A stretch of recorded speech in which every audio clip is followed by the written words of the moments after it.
March 1944, East Prussia. The bunker sits 40 feet beneath frozen earth, concrete walls sweating condensation in the artificial light. A single ventilation fan hums somewhere in the darkness, beyond the oak-paneled conference room. The smell is familiar to every man present: damp wool, cigarette smoke, and the particular staleness of air that has been breathed and rebreathed by men who no longer trust each other. Field Marshal Frederick von Steinberg stands at the table. At 56, he carries himself with the rigid posture of a man raised in cadet academies. But something in his face has changed over these past months. The lines around his eyes cut deeper. His uniform, though pressed and proper, hangs differently on a frame that has lost weight it could not afford to lose. Before him, maps cover every surface. The Eastern Front spreads across the table like a patient opened for surgery. Red arrows show Soviet penetrations. Blue lines mark German positions that no longer exist. Numbers in neat columns tell the story his voice will have to repeat. Divisions at half strength, fuel stocks at 20%, ammunition critical across 3 army groups. Heinrich Müller sits at the head of the table. The Führer's fingers drum against dark wood. He has been listening for 7 minutes without interruption, which is either a good sign or a very bad one. Around the room, other officers stand motionless. They have learned that stillness is a form of survival. Steinberg's aide, Captain Thomas Richter, watches from the corner. At 28, Richter still believes that competence matters, that expertise will triumph over ideology, that his commanding officer can somehow navigate the madness through sheer brilliance. He is about to learn otherwise. Steinberg points to the map. His voice remains clinical, precise, emptied of everything except professional assessment. The southern sector requires immediate withdrawal to the Carpathian Line. Current positions are untenable. Soviet forces outnumber us 4-1. Without strategic depth, the entire army group faces encirclement within 3 weeks. Muller's drumming stops. Withdrawal. The word hangs in the stale air. It is not a question. Yes, mein Führer, consolidation of forces on defensible terrain. It preserves combat power for future operations. Muller leans forward. His voice carries that peculiar intensity that makes experienced officers check for the nearest exit. And what stops the Bolsheviks at this Carpathian Line? More numbers on your charts? More calculations? The field marshal perhaps believes that mathematics wins wars? Steinberg does not flinch. This is the moment that will define everything, though he does not yet know it. Mein Führer, strategic reality wins wars. We can hold the Carpathians with existing forces. We cannot hold current positions. This is not opinion, it is arithmetic. Someone draws a sharp breath. Richter's hand tightens on his notebook. Muller stands slowly. When he speaks again, his voice has dropped to something quieter and infinitely more dangerous. Arithmetic. The field marshal reduces the struggle of the German people to arithmetic. Perhaps he has forgotten that willpower, determination, the unbreakable spirit of the Reich, these cannot be calculated on his precious maps. Steinberg meets his eyes. In this moment, he makes a choice that will end his career and perhaps save his life, though he does not know which is worse. Mein Führer. A pause. The room holds its breath. Willpower does not stop tank divisions. The silence that follows is absolute. It is the silence of a grenade after the pin has been pulled, before the explosion. Every man in the room understands they have just witnessed something that will be remembered, discussed, possibly used as evidence. Muller stares at Steinberg for 5 seconds that feel like 5 hours. Then his face changes, becomes pleasant, almost friendly. Thank you, Field Marshal. Your expertise is noted. We will discuss this further. That will be all.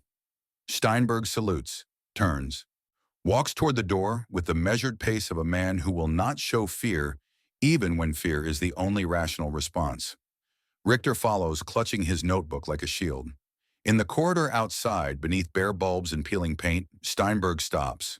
He places one hand against the concrete wall. For just a moment, his shoulders drop. Then he straightens, adjusts his cap, and becomes again the field marshal who does not doubt, does not waver, does not admit that he has just signed his own termination papers. Richter opens his mouth to speak. Steinberg raises one hand. Not here, Captain. They walk in silence toward the surface, toward daylight, toward a world that is ending whether anyone admits it or not. The guard at the bunker entrance salutes as they pass. Steinberg returns it with mechanical precision. Outside, the March wind cuts through the pine forest with a sound like distant artillery. Snow still covers the ground in patches, dirty and half melted. Richter finally speaks. "Sir, what he said about willpower is irrelevant, Captain. We have our orders. We will execute them to the best of our ability." That is what soldiers do. But Richter has served under Steinberg long enough to hear what the words do not say. The field marshal is already preparing for defeat, and not the kind that happens on battlefields. The car waits, engine running. They climb inside. As the driver pulls away, Steinberg looks back at the bunker entrance once. Then he turns forward and does not look back again. On the seat beside him, Richter's notebook lies open. The last entry, written in hasty shorthand during the conference, reads, March 12, 1944. Field Marshal von Steinberg tells Führer the truth. May God have mercy on us all. 2 years earlier, the study smells of pipe tobacco and old leather. Books line 3 walls, military histories mostly, spines worn from repeated reading. A fire burns low in the hearth, unnecessary in September, but comforting in the way that small rituals become when larger certainties dissolve. Steinberg sits at his desk, a pool of lamplight illuminating the map spread before him. It is past midnight, but sleep has become a luxury he can no longer afford. Poland has fallen in 5 weeks. The campaign he helped plan as Chief of Staff for Army Group South exceeded every expectation. Now come the questions that success always brings. What next? How soon? And at what cost? The door opens quietly. Anna von Steinberg enters, carrying a tea tray, though both of them know the tea is merely an excuse. At 52, she moves with the grace of someone who has spent 3 decades as a military wife, which is to say she has learned to be present without demanding attention, to observe without appearing to judge. She sets the tray on the corner of the desk, not covered by papers. Her hand brushes his shoulder, a gesture so brief it might be accidental, except nothing Anna does is accidental. 36 hours, she says, not a question. Is it that obvious? Your left eye twitches when you've gone too long without sleep. It's been twitching since yesterday morning. He reaches for the teacup, wraps both hands around it for warmth. His body no longer seems to generate on its own. Muller will order the Western offensive within weeks. Britain and France are still mobilizing. He believes we can repeat Poland, drive hard, exploit confusion, end it before winter. Anna settles into the chair across from his desk. She has heard thousands of conversations like this over their marriage. She knows when to speak and when to simply be present. This moment requires the latter. Steinberg's finger traces lines on the map. Belgium, the Netherlands, France beyond. The High Command wants a frontal assault through Belgium. Here and here, maximum force on narrow frontage. Break through, then exploit toward Paris. He shakes his head. It's what we tried in 1914. It's what failed in 1914. The Allies know we'll come this way. They're already positioning their best divisions to meet us. And you have another plan. It is not a question. Anna knows her husband. A better plan. Send Army Group B through Belgium as expected. Let them see our panzers, our infantry. Let them commit their mobile reserves northward. His hand moves south on the map. Meanwhile, the main thrust comes here. Army Group A through the Ardennes forest. The French consider it impassable for armor. They're wrong. How do you know? I sent engineers to survey the roads last month. Civilian vehicles. Tourist maps. The terrain is difficult but not impossible. 7 panzer divisions could push through in 3 days, cross the Meuse at Sedan, and break into open country before the Allies realize what's happening. We split their line. Drive for the Channel coast. Trap their best armies in Belgium. Anna sets down her own cup. Her voice remains gentle, but the words cut. And then France falls. Britain evacuates. The war in the West ends. And then? Steinberg looks up. In the lamplight, his wife's face shows the fine lines that map their shared decades. She is asking the question he has been avoiding. And then we've won, Anna. Isn't that enough? She rises, moves to the window. Outside, their estate in the darkness. Gardens her family has tended for generations. land that predates nations and will outlast them. Frederick, she uses his given name, which she does rarely. Do you know what they're doing in Poland? The real work, not the military occupation. What comes after the armies? That's not my concern. It should be. I'm a soldier. I plan campaigns. I move divisions. The political administration is someone else's responsibility. Anna turns from the window. In the reflection of the glass, Steinberg can see her face and his own, superimposed, inseparable. When you were a boy, your father told you that a Prussian officer's honor comes from duty. Do you remember? Of course. He never told you what happens when duty itself becomes dishonorable. The fire pops in the silence that follows. Steinberg returns his attention to the maps, but his hands have stopped moving. Anna crosses back to the desk. She picks up the teacup he has not touched, carries it in the tray toward the door. At the threshold, she pauses. Wars are won in planning rooms, Frederick, but they're paid for in places you'll never see, by people whose names you'll never know. And when the bill comes due, maps and mathematics won't be enough. She closes the door with a softness that somehow sounds like an accusation. Steinberg sits alone with his brilliant plan. After a moment, he picks up his pen and continues working. Because that is what he does. That is what he has always done. That is all he knows how to do. 3 weeks later, Steinberg's plan sits on the desk of General Franz Halder, Chief of the Army General Staff. It has been sitting there for 5 days. This is not a good sign. Captain Richter learns this from a colleague in the operations branch who happens to mention, very carefully, that the Field Marshal's proposal has generated significant discussion, also known as opposition from people who matter. Richter finds Steinberg in the map room, studying terrain charts of the Belgian-French frontier. The younger man has served as his aide for 18 months, long enough to read the subtle tells that indicate his commander's mood. The set of Steinberg's shoulders says he already knows something is wrong. Sir, I've heard from operations branch. And? General Halder has concerns about the Ardennes approach, logistical concerns, risk assessment concerns. He circulated your proposal to Army Group commanders for comment. Steinberg's jaw tightens microscopically. To anyone else, his face would appear unchanged. Which commanders? Generals von Brauchitsch and von Rundstedt, among others. In military bureaucracy, circulating a plan to multiple commanders for comment means one of 3 things: genuine interest, institutional delay, or political burial. Steinberg knows which category applies. When did Halder receive my proposal? 14 days ago, sir. And he's only now circulating it for comment. Yes, sir. Steinberg returns to his terrain charts. His voice remains flat, professional. Thank you, Captain. That will be all. But Richter does not leave. He has served long enough to have earned the right to occasional insubordination. Sir, if I may, there's talk that senior commanders consider the plan too aggressive, that it makes current strategy look inadequate by comparison. Are you suggesting, Captain, that generals would suppress a superior operational concept for political reasons? I'm suggesting, sir, that genius is often uncomfortable for those who lack it. Steinberg almost smiles. Almost.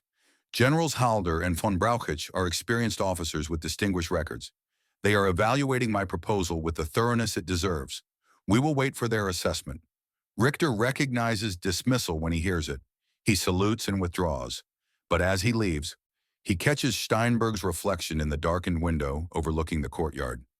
The field marshal stands very still, hands behind his back, staring at terrain maps as if force of will alone might bend geography to his vision. The rejection, when it comes, arrives in the form of a transfer order. Steinberg is reassigned to command 38th Corps, a formation currently stationed in Koblenz, far from the planning centers of Berlin. The official reason: operational experience with field command prior to main offensive. The actual reason sits unspoken in the precise language of the order, in the timing of the assignment, in the studied neutrality of the covering memorandum from the Army Personnel Office. He is being exiled. Richter learns this standing in the corridor outside Steinberg's office, listening to the sound of filing cabinet drawers opening and closing with mechanical regularity. When he enters, the field marshal is packing personal effects, photographs, a set of tactical manuals. The Iron Cross from the previous war still in its original case. Permission to speak freely, sir? When have I ever denied you that permission, Thomas? The use of his first name indicates Steinberg's mood is worse than his face admits. They're punishing you. They're giving me a corps command. Many officers would consider that a promotion. Many officers didn't just hand the general staff the key to winning the war. Steinberg closes the last file box. He straightens, turns to face his aide directly. The plan was technically sound, but operationally risky. Senior commanders have every right to choose a more conservative approach. That is their prerogative. It is not my place to question their judgment, even when their judgment is wrong. Especially then, the moment officers start believing their expertise supersedes the chain of command, the army ceases to function. We are not revolutionaries, Captain. We are professionals. Richter wants to argue, to point out that professionalism without moral courage is merely obedience, dressed in better uniforms. But he sees something in Steinberg's eyes that stops him. Not anger, not frustration, something closer to weariness, as if this moment has been coming for a long time and the field marshal has simply been waiting for it to arrive. Will you contest the transfer, sir? No. May I ask why not? Steinberg picks up the Iron Cross case, weighs it in his palm for a moment, then packs it away. Because I have one more option, Thomas, and it requires me to be in a field command when I use it. The audience with Heinrich Müller happens on February 17, 1940 in the Wolf's Lair compound, in a conference room that smells of fresh paint and ambition. Steinberg arrives with Richter at 900 hours. They are kept waiting until 1000. This, too, is a message. Men who lead nations do not adjust their schedules for field marshals, no matter how brilliant the field marshals believe themselves to be. When they are finally admitted, Müller sits behind a massive desk that makes him appear larger than his actual frame. The desk is a calculated choice, as is the chair positioning, the lighting, the entire architectural vocabulary of power. Steinberg, who has studied human psychology as rigorously as he has studied military history, recognizes every element of the staging. Field Marshal von Steinberg, please sit. Müller gestures to a chair positioned precisely far enough away to require raised voices for normal conversation. Steinberg sits. Richter remains standing by the door, notebook ready, trying to make himself invisible. I understand you have concerns about the Western offensive. I have an alternative proposal, mein Führer. The General Staff has already rejected your proposal. I'm told it is too risky, too dependent on factors beyond our control. The General Staff is wrong. The room temperature seems to drop. Müller's expression does not change, but something shifts in his posture, a predator's awareness when prey has done something unexpected. You believe Germany's most experienced commanders are wrong? I believe they are experienced in the warfare of 1918. This is 1940. The situation demands different thinking. Müller leans back, his fingers steeple beneath his chin. When he speaks again, his voice carries curiosity rather than anger, which is somehow more unnerving. Explain. Steinberg rises, moves to the map table. This at least is terrain he knows. Richter watches his commander transform, shedding the political considerations, becoming purely tactical. The current plan repeats the Schlieffen concept. Strong right wing through Belgium, pivot toward Paris. It failed 26 years ago because the Allies anticipated it. They will anticipate it again. His hand sweeps across the map. They're already concentrating forces here, in Belgium and northern France. Their best divisions, their best commanders. When we attack, we'll run straight into prepared defenses. And your alternative? A feint. Make them believe we're executing the expected plan. Army Group B drives into Belgium with maximum visibility. Parade formations, radio traffic, everything designed to draw Allied attention northward. Steinberg's finger moves to the Ardennes. Meanwhile, the main assault comes through terrain they consider impassable. 7 panzer divisions, 3 motorized, break through here at Sedan. The French defenses in this sector are minimal. They don't believe we can move armor through the Ardennes fast enough to matter. We prove them wrong. And if the terrain genuinely is impassable, I've had engineers survey it covertly. It's passable. Difficult, but passable. Once through, we're in open country. We drive for the Channel coast. Everything north of our penetration gets trapped. Belgian Army, French First Army, British Expeditionary Force. All of them cut off and surrounded. Steinberg straightens, meets Muller's gaze directly. France falls in 6 weeks. Britain evacuates. The war in the West ends before summer. The silence that follows stretches long enough for Richter to notice he has stopped breathing. He forces himself to inhale quietly, to maintain the appearance of a piece of furniture, noticed only if it falls over. Muller stands, walks to the map, studies it with the intensity of a man who has never commanded troops in battle, but has read enough history to understand its rhythms. What Richter sees in that moment, what Steinberg does not yet fully comprehend, is that Muller's eyes light up for entirely the wrong reasons. He loves the plan not because it is sound, not because the logistics hold, not because the terrain analysis is accurate. He loves it because it is audacious, because it is a gamble, because it places everything on a single magnificent throw of the dice. It's brilliant, Muller says softly. Absolutely brilliant. The kind of stroke that wins wars. He turns to face Steinberg. I'm authorizing you to brief this to the Army High Command. They will adopt this plan immediately. Steinberg allows himself the smallest nod of satisfaction. Richter, watching from the doorway, feels something like pride mixed with dread. They have won the argument. But what exactly have they won? The briefing to the High Command happens 3 days later in a conference room that smells of cigar smoke and wounded egos. Generals Halder and von Brauchitsch sit stone-faced as Steinberg presents the Ardennes plan with the same clinical precision he used with Muller.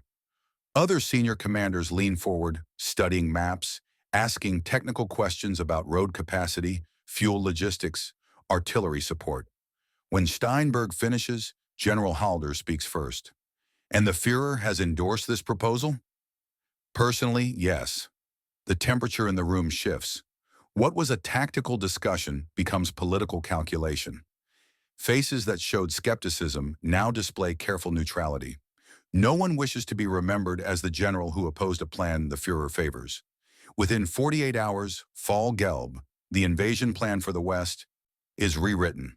Steinberg's Ardennes scheme becomes the operational foundation. Staff officers scramble to integrate the new approach into logistics tables, unit assignments, timing sequences. Steinberg returns to 38th Corps headquarters. The transfer order still stands. He will command at the tactical level, not the strategic one. The irony is not lost on him. He designed the plan that will win the campaign, but will have no role in its overall execution. Richter finds him that evening in his quarters, reviewing the latest operational orders from Army Group A. Congratulations, sir. They're using your plan. They're using a plan. Whether it remains mine after the staff finishes adjusting it is another question. Still, you won. Steinberg looks up from the papers. His face shows exhaustion that has nothing to do with lack of sleep. I convinced them to gamble, Thomas. Whether that's winning or losing, we'll only know after the dice stop rolling. May 10th, 1940, 05:35 hours. The artillery barrage begins with a sound like the world splitting open. Along a front stretching from the North Sea to the Swiss border, 3,000 guns fire simultaneously. The sheer physics of that much explosive force compressing air creates weather phenomena. Birds fall from the sky, stunned. Windows shatter 30 kilometers from the nearest gun. Steinberg stands at his forward command post, 3 kilometers behind the front line. Around him, staff officers track unit movements, relay communications, translate chaos into comprehensible information. Radio reports crackle through speakers, bridges secured, resistance light, advance proceeding ahead of schedule. 38th Corps is part of the second wave, tasked with exploiting the breakthrough once Army Group A's panzer divisions punch through the Ardennes. Steinberg's role is to widen the gap, secure flanks, maintain momentum. It is important work, necessary work, but not the dramatic spearhead role his plan envisioned. That role goes to generals with better political connections and less problematic histories of telling the High Command it is wrong. 3 days later, 38th Corps crosses the Meuse River at Sedan.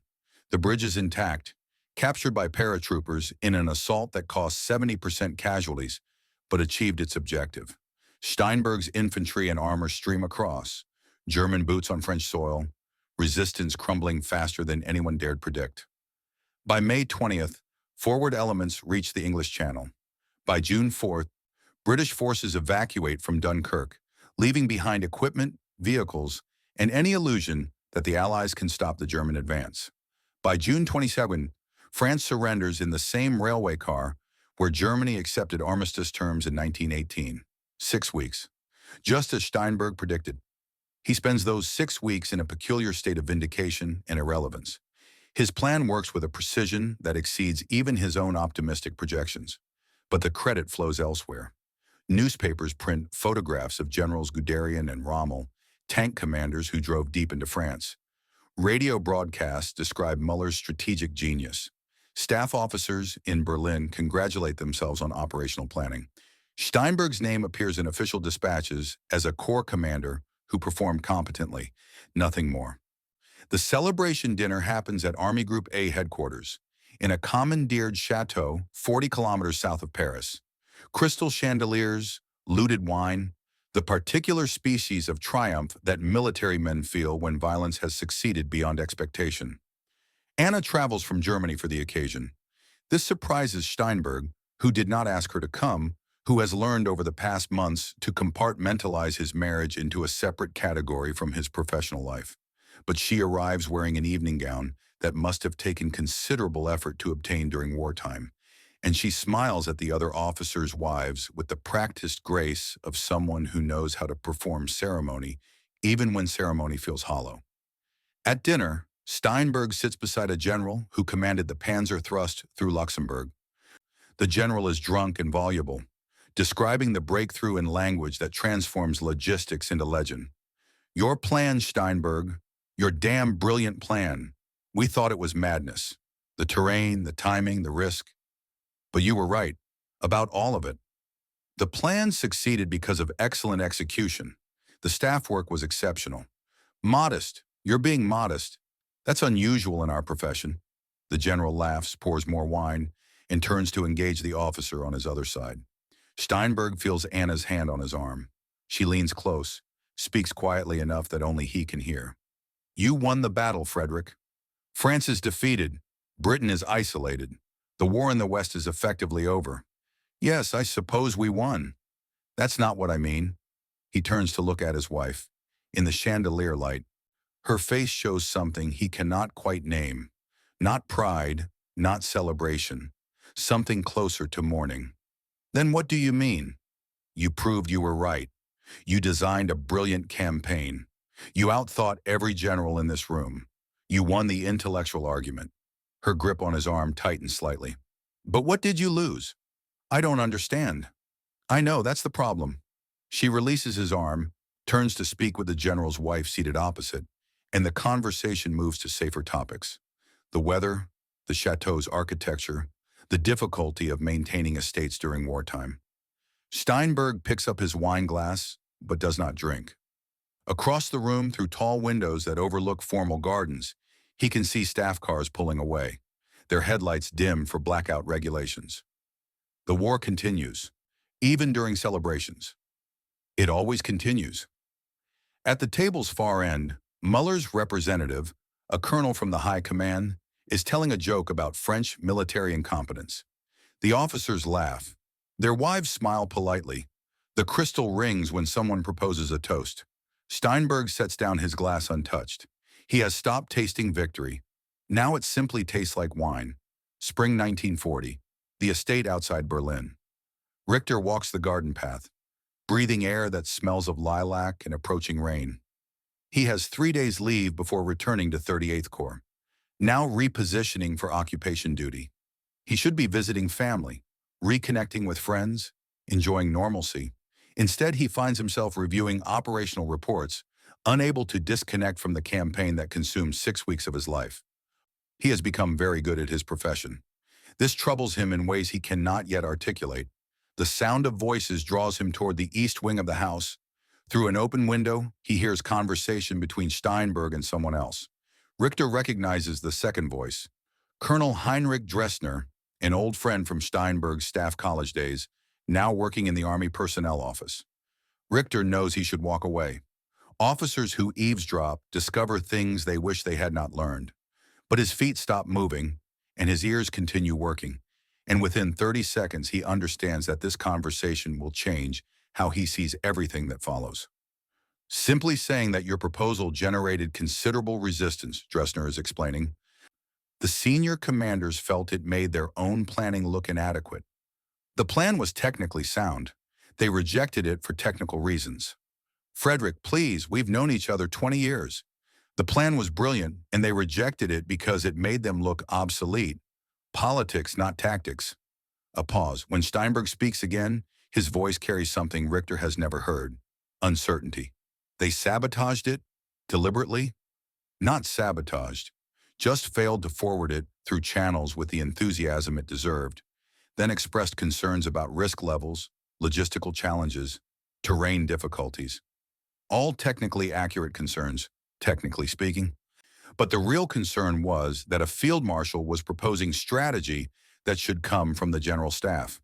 So the transfer to Corps Command was intended to remove you from the planning process, quietly, professionally, but removed nonetheless. Another pause, longer this time. Richter leans against the wall, processing what he is hearing. The finest operational mind in the Wehrmacht was exiled for threatening institutional egos.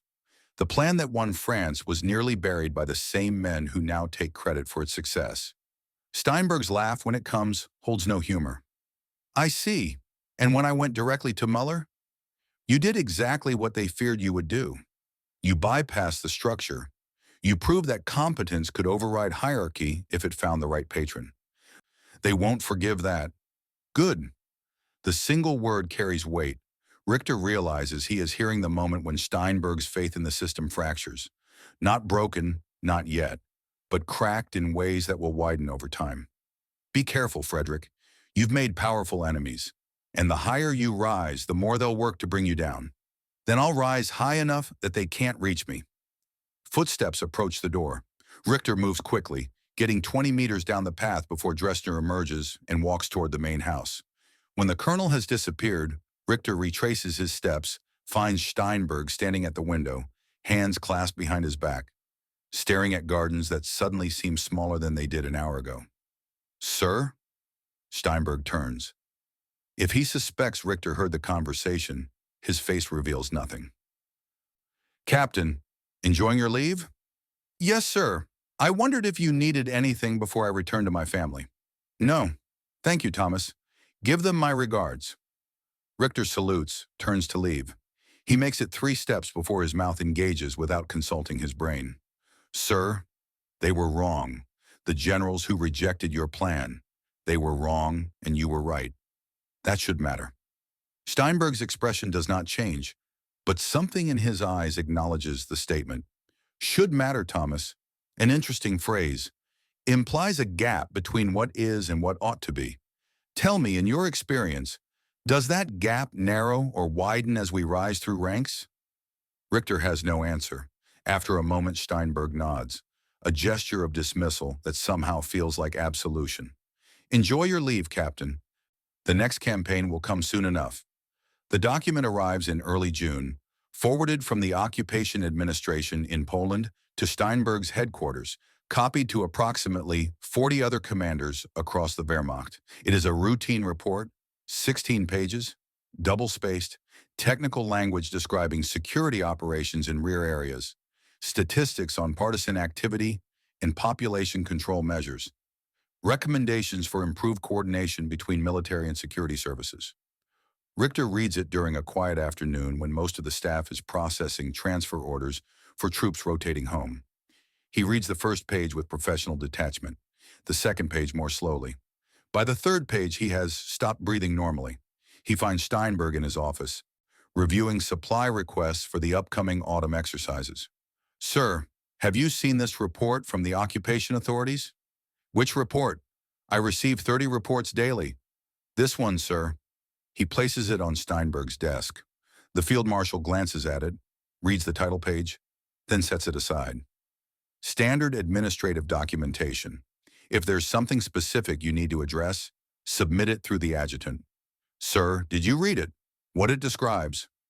Captain, I don't have time to read every administrative report that crosses my desk. If you found an issue requiring my attention, summarize it concisely and I'll review. Richter stands very still. He is 28 years old. He has served in combat. He has learned to shoot, to plan, to execute orders without hesitation. But he has not learned how to tell his commanding officer that the report on his desk describes mass executions, that the security operations are systematic murder, that the Wehrmacht units Steinberg commanded in Poland were coordinating with SS units to liquidate entire communities. Sir, the report describes they're killing civilians, not combatants, not partisans, just people, women, children. The report includes numbers, thousands. Steinberg's pen stops moving. He does not look up. Those operations fall under the authority of the security services, not military command. But sir, we coordinated with them. The report lists Wehrmacht units providing support, perimeter security, transportation, logistics. We enabled... Captain, the word cuts like a blade. My concern is military operations, strategic objectives, tactical execution. The political administration of occupied territory is the responsibility of other agencies. I do not interfere in their areas of responsibility. They do not interfere in mine. That is how the system functions. But we signed orders. You signed orders authorizing coordination with... I signed orders establishing liaison protocols, standard procedure for all occupation zones. You're reading implications that aren't there. Richter opens his mouth, closes it, opens it again. He is standing at a crossroads, though he does not yet fully understand it. One path leads to acceptance, to professional advancement, to the comfortable belief that officers can be professionals without being complicit. The other path leads somewhere darker and more honest. Sir, with respect, I don't think I'm reading implications. I think the report says exactly what it means. And I think we knew. Or should have known. Steinberg finally looks up. His face shows no anger, no defensiveness. Just a kind of exhausted patience, as if he has been waiting for this conversation and is disappointed it has finally arrived. Thomas, let me tell you something about military service. We are instruments of state policy. We execute orders given by political authority. We do not debate those orders. We do not investigate their implications. We accomplish our assigned missions with maximum efficiency and minimum casualties to our own forces. That is our duty. That is the profession we chose. Even when the orders enable atrocities, we don't deal in moral absolutes, Captain. We deal in operational realities. You want to change policy? Become a politician. You want to investigate war crimes? Become a lawyer? But if you want to remain an officer in this army, you focus on your assigned responsibilities and you trust that other agencies are managing their assigned responsibilities.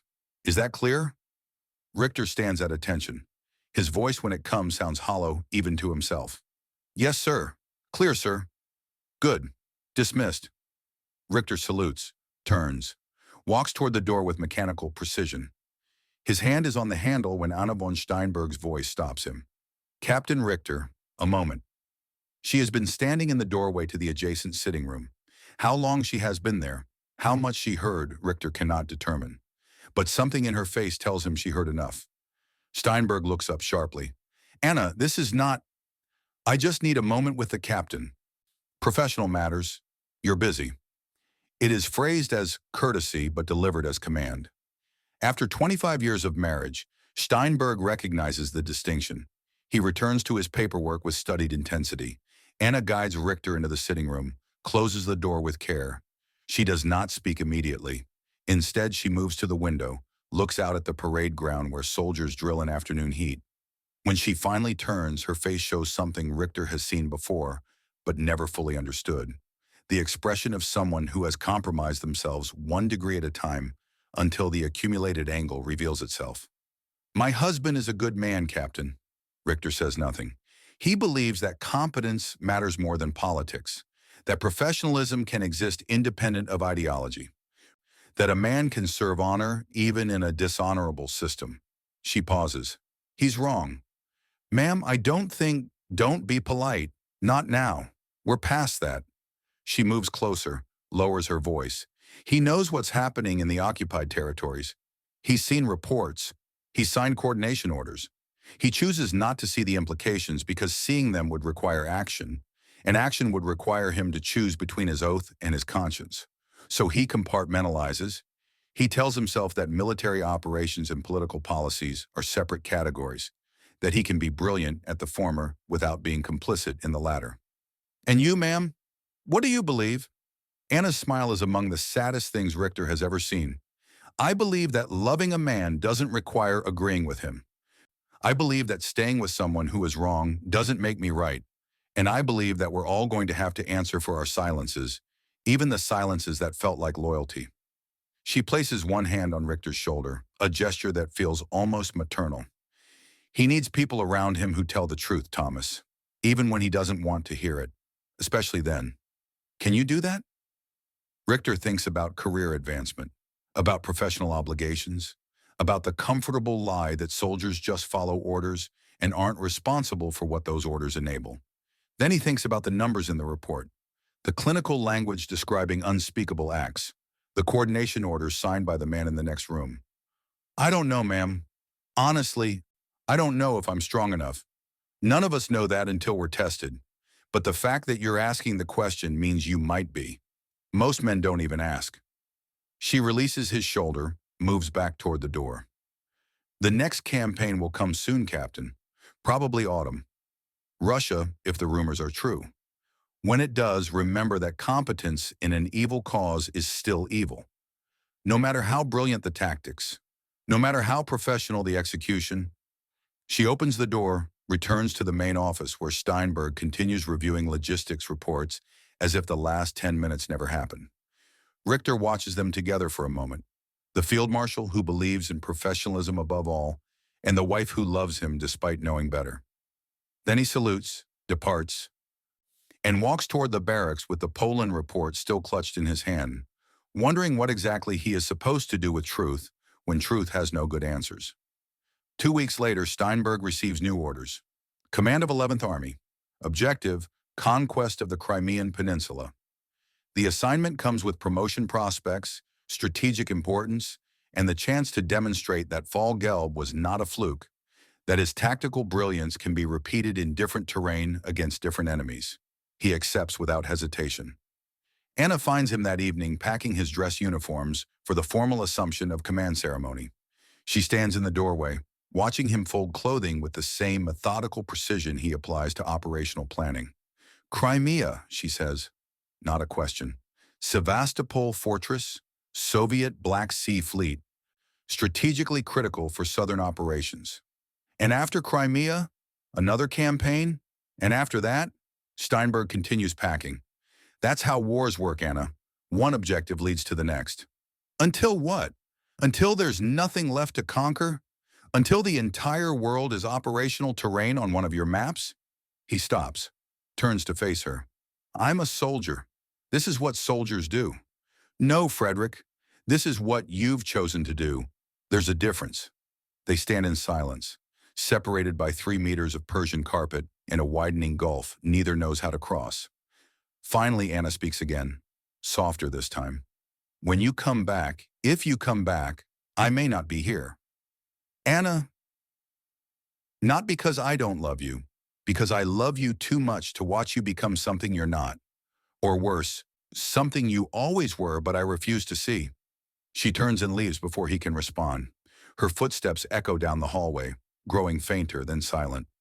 Steinberg stands alone in their bedroom, surrounded by half-packed luggage and the accumulated artifacts of a marriage that has survived 25 years but may not survive the next campaign. Outside, an evening wind moves through the gardens Anna's family has maintained for 2 centuries. The lilacs are blooming. By the time Steinberg returns from Crimea, they will be long dead, and the season will have turned to something colder. He finishes packing. Tomorrow he will travel south to assume command. Tomorrow he will begin planning the siege of Sevastopol. Tomorrow he will continue being the professional he has always been. And that professionalism will carry him forward because that is what professionalism does. But tonight, for just a moment, Standing in an empty bedroom with his wife's words still hanging in the air, Field Marshal Frederick von Steinberg allows himself to wonder if being right about tactics means anything when you're wrong about everything else. Then he closes the suitcase, turns off the light, and the wondering stops. Because soldiers don't wonder. They execute. That is the profession. That is the oath. That is all he has left. September 1941, the Crimean Peninsula. Steinberg's new headquarters occupies a commandeered villa overlooking the Black Sea. The view is spectacular, wasted on men whose attention focuses on maps rather than horizons. The tactical situation is complex but solvable. Soviet forces hold the Kursk Peninsula and the fortress city of Sevastopol. Both must fall before 11th Army can declare the Crimea secured. Steinberg spends 3 months in preparation. He studies fortifications with the attention a surgeon brings to anatomy. Soviet Sevastopol is ringed with concrete bunkers, coastal artillery, minefields layered like geological strata. The Kursk Peninsula juts into the Sea of Azov, a natural choke point defended by 3 Soviet armies. The preparation period allows him to refine operational planning to a degree impossible during the France campaign. He coordinates with Luftwaffe commanders, positioning dive bomber squadrons for maximum effect. He positions heavy artillery, stockpiles ammunition, rehearses assault sequences. Every morning begins at 500 with reports. Every evening ends past midnight with revisions. Sleep becomes a tactical problem to be solved rather than a physical necessity. Richter, now his senior aide after 2 other officers transferred to different postings, watches the transformation with concern that he does not voice. The field marshal is thinner. His uniforms require alterations. His face has acquired a gaunt quality that makes the bones beneath more prominent. At night, when Richter delivers late reports to Steinberg's office, he sometimes finds the field marshal standing at the window, cigarette burning forgotten between his fingers, staring at darkness as if trying to discern something beyond the visible spectrum. Anna's letters arrive weekly, forwarded through military postal channels. Steinberg reads them once, files them in a folder marked personal correspondence, and does not reply. Richter knows this because he processes the field marshal's outgoing mail. 0 letters to Anna von Steinberg. 0 acknowledgement of her concerns, her warnings, her increasingly direct statements that their marriage cannot survive his choices. The silence is itself a choice, and Richter begins to understand that some men respond to moral challenges not with argument, but with absence. May 8, 1942. Operation Bustard Hunt. The assault on Kursk begins before dawn with an artillery barrage that makes the France campaign seem restrained by comparison. Steinberg has positioned every available gun within range. The sound is less like thunder and more like continuous tearing, as if reality itself is being ripped open. Soviet defenders, dug into prepared positions, hold for 6 hours. Then the line cracks. German infantry and armor pour through gaps that widen faster than Soviet reserves can contain. The battle becomes maneuver, which means it becomes Steinberg's natural element. He exploits breakthroughs, isolates pockets, maintains relentless pressure. Soviet forces, cut off from supply and reinforcement, begin surrendering in division-strength formations. 11 days after the operation begins, the Kursk Peninsula is German. The casualty count: 3 Soviet armies destroyed, over 150,000 prisoners taken, equipment losses catastrophic. In Berlin, the High Command celebrates. In the field, Steinberg's staff prepares the next phase: Sevastopol. The siege begins in early June. Steinberg applies the same methodical approach that succeeded at Kursk. Artillery bombardment designed not just to destroy, but to psychologically break defenders. Dive bomber attacks coordinated with ground assaults. Infantry probes to identify weak points, followed by concentrated assaults to exploit them. The fortress holds for a month. The city burns. On July 1st, Soviet resistance collapses. Sevastopol falls. Steinberg is promoted to field marshal. At 54, he stands at the height of his professional powers, commanding the respect of subordinates and the attention of higher command. The promotion ceremony happens at Army Group South headquarters. Medals are distributed. Speeches praise operational excellence. Photographers capture images for newspapers that will describe the Crimea campaign as a masterpiece of combined arms warfare. Steinberg accepts congratulations with the mechanical courtesy that has become his default mode of social interaction.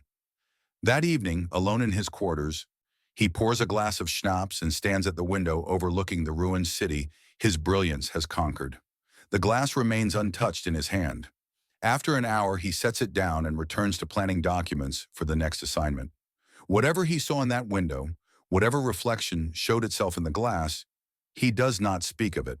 Not to Richter, not to his staff, not in the journal he keeps for operational notes, but never for personal reflection. 2 days later, Richter witnesses something that will stay with him for the rest of his life. He is delivering casualty reports to Steinberg's office, routine administrative work that happens daily. He knocks, no response. Knocks again, still nothing. Protocol says wait. Instinct says enter. He opens the door. Steinberg sits at his desk, pen in hand, staring at a document. The document is a coordination order, the kind Richter has seen dozens of times. Wehrmacht units providing perimeter security for SS operations in newly occupied territory. Standard procedure, according to the doctrine that Steinberg explained in Poland. The pen hovers over the signature line. Steinberg's hand is shaking, not the tremor of age or exhaustion, but a visible trembling that makes the pen tip waver above paper. Outside the window, perhaps 3 kilometers distant, Richter can hear sounds that might be trucks, might be gunfire, might be both. Steinberg's other hand grips the desk edge. His knuckles are white. For 30 seconds, he sits frozen, pen shaking, breath controlled with visible effort. Then the hand steadies through what appears to be sheer force of will. The signature comes in a single fluid motion. Frederick von Steinberg, Field Marshal, 11th Army. The pen drops. Steinberg's hand goes to his face, covers his eyes. Richter stands in the doorway, report forgotten, watching his commander exhibit the first visible crack in professional composure. Then Steinberg lowers his hand, sees Richter. His face becomes blank, neutral, emptied of whatever struggled there moments before. Captain, your report? Richter steps forward, places the casualty summary on the desk. His voice sounds distant to his own ears. Sir, are you... The report is noted. Thank you, Captain. That will be all. It is dismissal. It is also plea. Leave this room. Forget what you saw. Maintain the professional fiction that field marshals do not break, do not doubt, do not sign orders while their hands shake with something that might be recognition or might be fear. Richter salutes, withdraws, closes the door with care.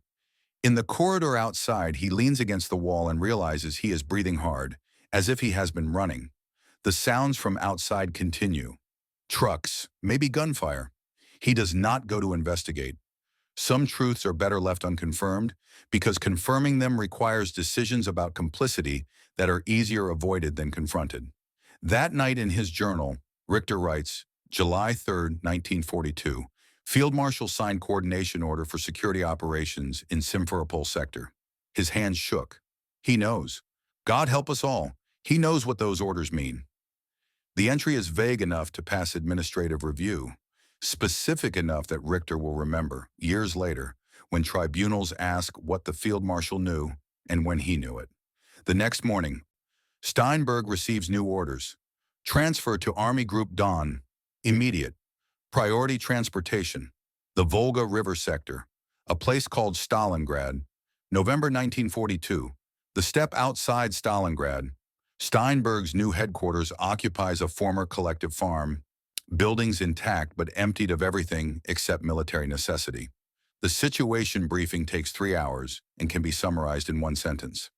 6th Army is about to be encircled, and everyone knows it except the people who can stop it. General Werner Hoffmann commands 6th Army, currently grinding into Stalingrad's ruins in house-to-house fighting that consumes divisions like fuel. Soviet forces are massing north and south of the city. Intelligence estimates put their strength at over 1 million men. The intent is obvious. The capability is proven. The outcome is predictable.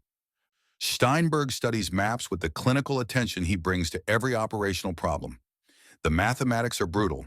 6th Army has advanced too far, extended supply lines beyond sustainability, committed forces to urban combat that prevents rapid redeployment. Soviet commanders who have learned from previous defeats are about to demonstrate that learning. On November 19th, Operation Uranus begins. Soviet forces strike from north and south simultaneously. Romanian and Italian divisions, holding the flanks, collapse within hours. German units attempt counterattacks but cannot generate sufficient mass to stop penetrations that widen by the hour. By November 23rd, the pincers meet. 300,000 German soldiers are trapped inside Stalingrad. Steinberg is given a new command, Army Group Dawn, created specifically to address the crisis. His orders are simple and impossible. Relieve 6th Army, break the encirclement, restore the front. He sits in his new headquarters surrounded by staff officers who look to him for the solution his reputation suggests he can provide, and does the arithmetic that makes solution impossible. Relief requires forces he does not have, fuel he cannot obtain, time that does not exist. Soviet defenses are being reinforced hourly. Winter is coming. The pocket has supplies for perhaps 2 weeks. After that, starvation and surrender. He drafts a report for Mueller. 2 options presented with clinical precision. Option 1. Authorize 6th Army to break out immediately. Fighting withdrawal to new defensive line. High casualties but Army preserved as fighting force. Option 2. Commit massive reinforcements to relief operation. Accept catastrophic losses. Low probability of success. The report includes numbers. Divisions available versus divisions required. Fuel stocks current versus fuel needed. Time to assemble relief force versus time until pocket collapses. Every calculation points to the same conclusion. There is a third option, unspoken but implicit. Let 6th Army die. Steinberg does not recommend it, but the arithmetic leads there anyway. November 24th, 1942. Steinberg's report reaches Mueller's headquarters. The response comes 6 hours later. 6th Army will hold Stalingrad. Relief force will be assembled. Breakout is not authorized. Determination and willpower will overcome material disadvantage. The order is signed by Mueller personally, which means arguing is not just futile, but dangerous. Steinberg reads the response 3 times, as if repetition might change the content. Then he summons his operations staff. Gentlemen, we are ordered to relieve Stalingrad. Begin planning for Operation Winter Storm. I want preliminary logistics assessments by tomorrow morning. The staff officers exchange glances. The senior operations officer, Colonel Werner, speaks carefully. Sir, the relief force we can assemble is insufficient for the task. I'm aware of that, Colonel. Plan it anyway. Sir, wouldn't it be more effective to recommend? The Führer has given his orders, Colonel. Our responsibility is execution, not recommendation. We plan, we prepare, we do our duty. That is what soldiers do. The phrase has become Steinberg's mantra, his refuge, the wall behind which he shelters from questions that have answers he cannot accept. The staff disperses to begin planning an operation they know will fail. Richter remains. Sir, if I may. You may not, Captain. Whatever you're about to say, I don't want to hear it. Sir, 300,000 men are following their orders as I am following mine. The chain of command exists for a reason. The moment we start questioning orders because they're difficult is the moment discipline collapses. Is that clear? Sir, there's a difference between difficult and impossible. Steinberg's hand slams onto the desk. The sound cracks through the room like a gunshot. It is the first time Richter has seen him lose composure in a professional setting. Captain Richter, you are dismissed. Return to your quarters and do not presume to lecture me on operational realities I understand better than you ever will. Richter stands at attention. His voice drops but does not waver. Yes, sir. With respect, sir, understanding them and acting on them are different things. He salutes, turns, leaves before Steinberg can respond. In the corridor outside, he realizes his hands are shaking, not from fear, from rage, at Mueller for giving impossible orders, at Steinberg for accepting them, at himself for serving in an army where following orders matters more than saving lives. That evening, the phone in Steinberg's quarters rings. It is unusual enough that he considers not answering.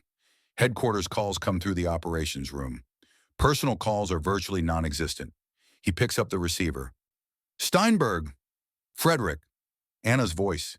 He has not heard it in 7 months, has not replied to her letters in longer.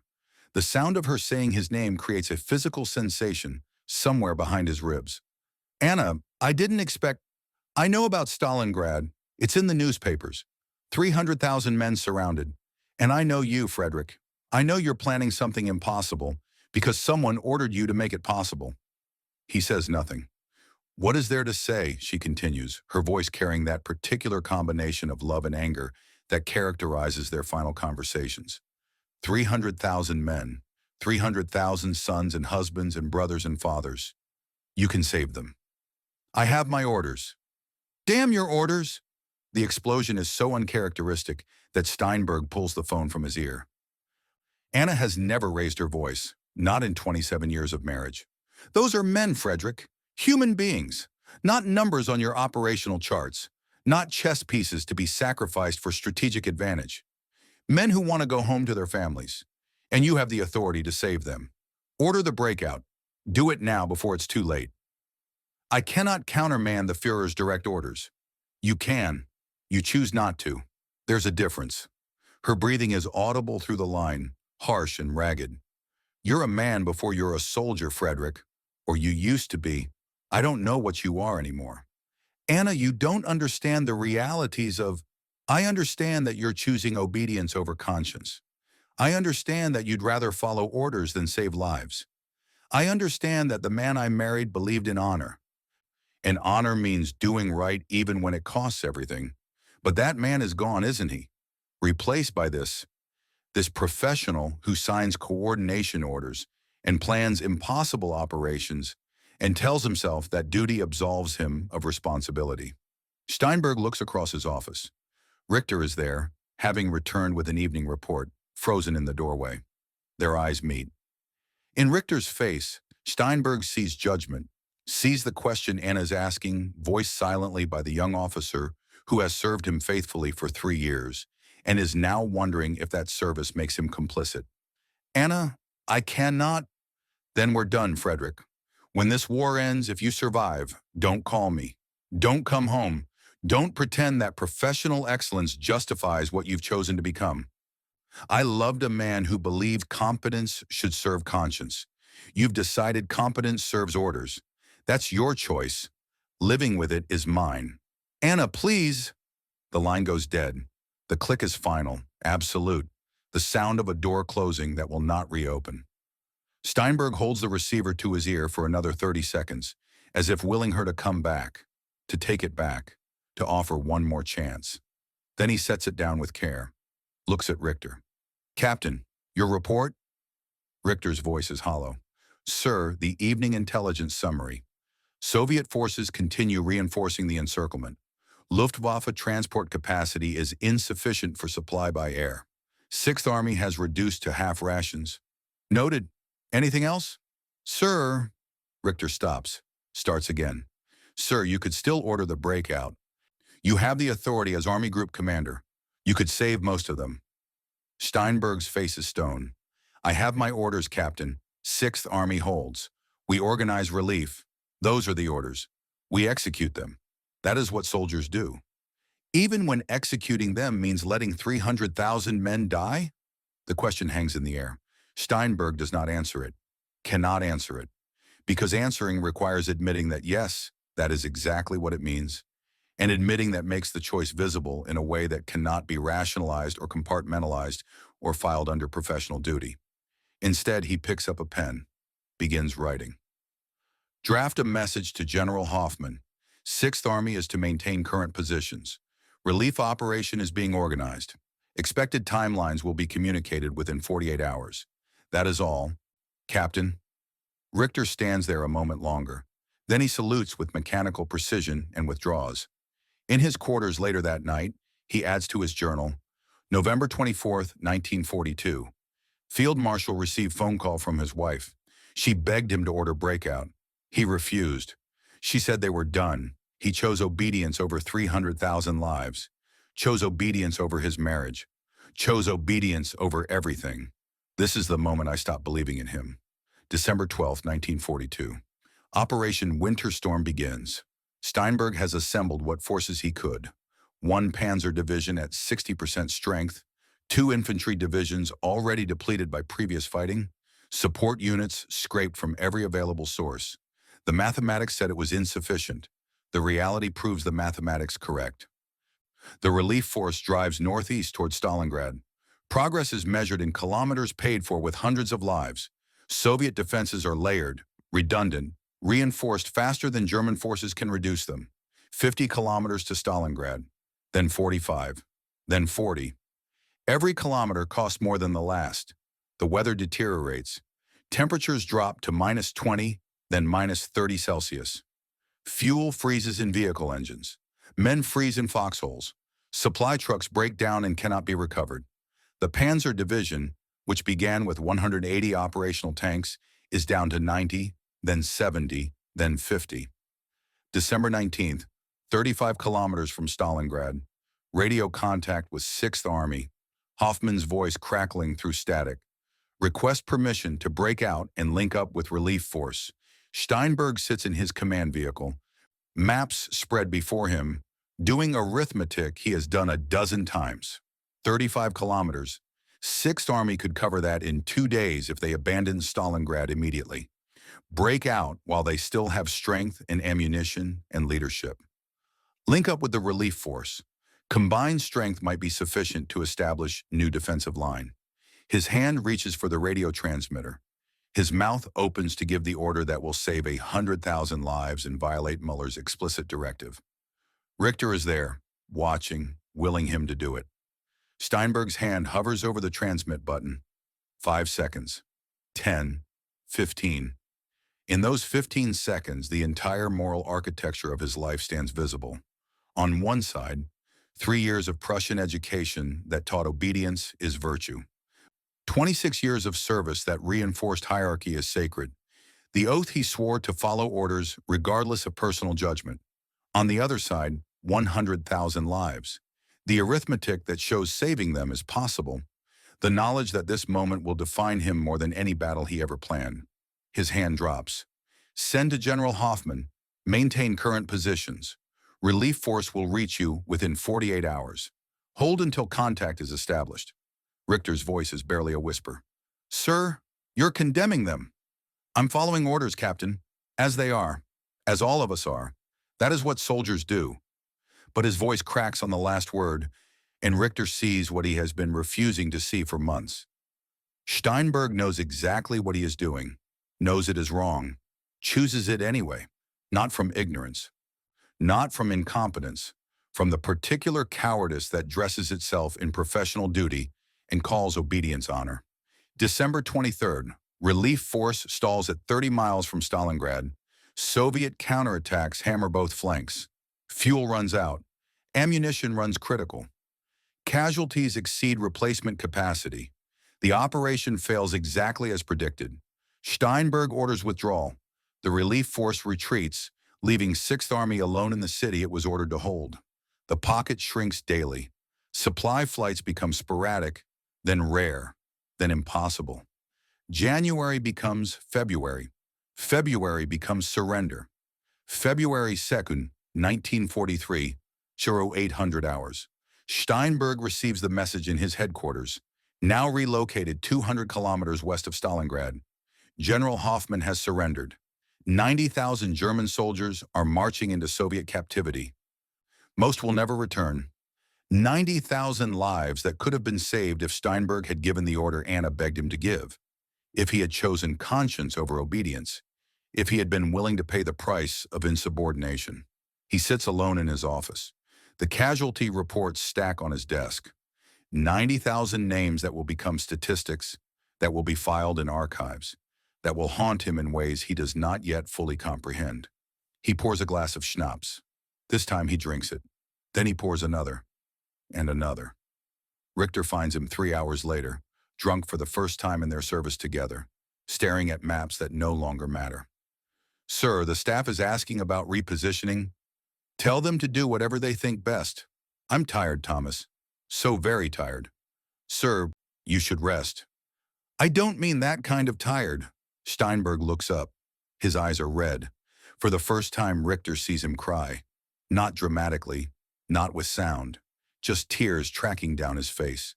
Acknowledged and ignored. I made a choice, Thomas. Anna asked me to save them. I chose obedience. Now they're gone. 90,000 men gone because I couldn't find the courage to say no. Sir, get out, Captain. Leave me alone. That's an order. Richter withdraws. In the corridor, he leans against the wall and realizes he has just witnessed the breaking of Frederick von Steinberg. Not the external breaking that comes from military defeat. The internal breaking that comes from moral catastrophe. The Field Marshal will continue functioning, will continue planning, will continue being professionally brilliant.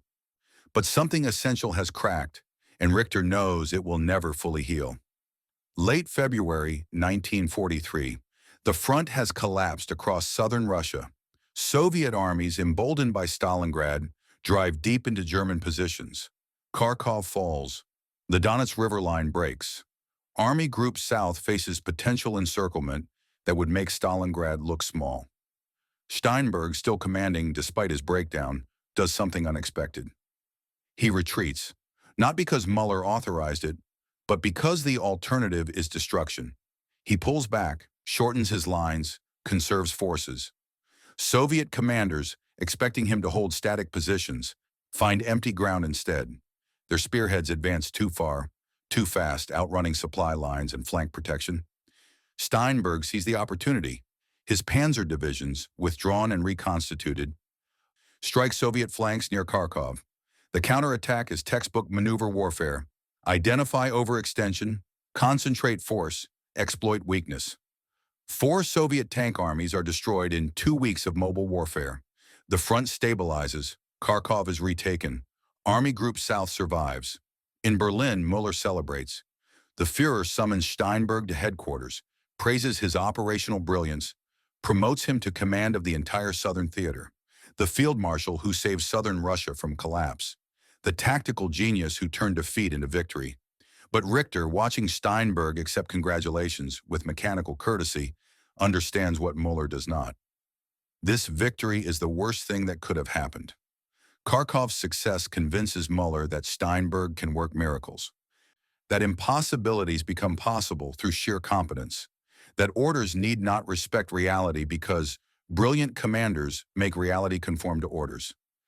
The victory at Kharkov just guaranteed that the next impossible order will come, and the one after that, until eventually even genius cannot bridge the gap between fantasy and fact. That evening, Steinberg sits in his quarters reading Anna's latest letter. It is the first he has opened since November. The message is brief. Congratulations on your victory at Kharkov. The newspapers say you saved the Southern Front. They don't mention the 90,000 you didn't save at Stalingrad. I wonder if you think one balances the other. I know it doesn't. Professional success in an evil cause remains evil, no matter how brilliant the execution. Don't write back. There's nothing left to say. He folds the letter carefully, places it in the folder with the others, sits at his desk staring at maps of the next operational sector. Kursk, a Soviet salient that Muller once eliminated. Steinberg studies the intelligence reports. Soviet forces are preparing, fortifications, artillery, reserves. They know the attack is coming. The element of surprise that made previous operations successful no longer exists. He begins drafting a report recommending cancellation or postponement. Then he stops, sets down his pen, because he knows with absolute certainty that the report will be ignored, that Muller has already decided, that arguing is futile, that his professional brilliance at Kharkov has purchased not independence, but higher expectations. He is trapped in a cycle where success breeds impossible missions that breed failure, that breeds demands for greater success. There is no escape except relief from command or death, and death is starting to look less terrible than continuing to serve competently in a cause he knows is evil. July 1943. Operation Citadel, the attack on Kursk that Steinberg recommended against. Muller delayed it, seeking better conditions. The delay allowed Soviet forces to prepare more thoroughly. By the time the offensive begins, German forces face the most heavily defended position in military history. Over 1 million Soviet troops, 3,000 tanks, minefields measured in hundreds of kilometers, anti-tank guns layered in depth that turns advances into attrition. Steinberg commands the southern pincer. His forces make progress through sheer professional competence. 30 miles in 1 week. First Soviet defensive lines shattered, heavy casualties inflicted, but they cannot break through. For every position taken, another appears behind it. For every Soviet division destroyed, 2 more arrive from reserve. The mathematics that Steinberg excels at calculating show that victory is impossible. The offensive will culminate before achieving breakthrough. July 12th, near Prokhorovka village, his A-2 SS Panzer Corps collides with Soviet 5th Guards Tank Army. Over 800 armored vehicles, fighting in an area measuring 5 kilometers square. The battle is chaos. Smoke, fire, steel on steel. Both sides take devastating losses. When the smoke clears, neither side has won. Both are exhausted. Steinberg receives reports in his forward command post. His forces can continue advancing. Another week might achieve operational objectives. Encirclement is still possible. But Miller calls him to the radio. Field Marshal, the offensive is canceled. Allied forces have landed in Sicily. We require divisions for Italy. Withdraw to starting positions. Steinberg stares at the radio as if it has become incomprehensible. Mein Führer, the southern attack is succeeding. Given more time, there is no more time. The decision is final. Withdraw. The radio goes dead. Steinberg sits in silence. Around him, staff officers wait for orders. Richter watches his commander's face cycle through emotions. Disbelief, anger, something that looks like despair. Then nothing. The professional mask reasserts itself. Gentlemen, the offensive is terminated. Prepare withdrawal orders. The staff disperses. Richter remains. Sir, you were right. You recommended against this operation. It was executed anyway, and now it's canceled for political reasons having nothing to do with battlefield success. Doesn't that tell you something? What should it tell me, Captain? That expertise doesn't matter. That tactical reality doesn't matter. That you can be right about everything and it changes nothing. Steinberg's voice is soft. I've known that since Stalingrad, Thomas. Possibly since earlier. The question is not whether expertise matters. The question is, what do I do with that knowledge? You could resign. Prussian officers don't resign. Then what are you, sir? A Prussian officer who serves honorably in a dishonorable system? A professional who enables genocide through competence? A man who argues about tactics while staying silent about atrocities? The questions hit like physical blows. Steinberg stands slowly. His face has gone pale. Captain Richter, you are dangerously close to insubordination. Someone needs to say it, sir. Since your wife won't, and your conscience apparently won't, it falls to me. You're complicit. Every order you follow, every operation you plan, every brilliant tactical decision you make, it all serves a regime that's murdering millions. And you know it. You've known it since Poland, since France, since Crimea. You choose not to act because acting would cost your career. So you tell yourself that following orders absolves you, that professional competence exists independent of moral responsibility, that you're just a soldier doing his duty. Steinberg's hand moves faster than Richter expects. The slap cracks across Richter's face with enough force to turn his head. The sound echoes in the command post. Staff officers in the next room go silent. Richter stands at attention, cheek reddening, eyes forward, not flinching. The physical blow is nothing compared to the moral truth it tries to silence. Steinberg's hand is still raised. His breathing is harsh. For a long moment, they stand frozen. The field marshal who cannot tolerate truth, the captain who spoke it anyway. Then Steinberg lowers his hand, sees what he has done, sees Richter standing firm, not backing down, not apologizing, sees in the young officer's face the judgment that no slap can erase. Get out, Steinberg whispers. Get out of my sight. Yes, sir. Richter salutes, turns with parade ground precision, walks out with his head high and his cheek burning. Behind him, Steinberg collapses into his chair. The professional mask finally shatters completely. In the staff room, officers pretend they heard nothing. Pretend the field marshal's aide did not just accuse him of complicity in genocide. Pretend the slap did not happen, because acknowledging it would require them to confront the same questions about their own service, their own choices, their own silences. That night in his quarters, Steinberg sits alone with a loaded pistol on his desk. He looks at it for 2 hours, picks it up twice. The first time, he simply holds it, feeling the weight. The second time, he chambers around, places the barrel against his temple. His finger rests on the trigger. 1 ounce of pressure separates continuation from ending. One decision between living with what he has become and escaping through obliteration. His hand shakes, not from fear, from recognition, from knowing that Richter was right, that Anna was right, that everyone who tried to warn him was right, that competence without conscience serves evil no matter how brilliantly executed. The gun lowers. He ejects the round, secures the weapon, because suicide would be the final act of cowardice, the ultimate refusal to face consequences. If he must live with what he has chosen, then live he will. Face it he will, and perhaps, eventually, answer for it he will.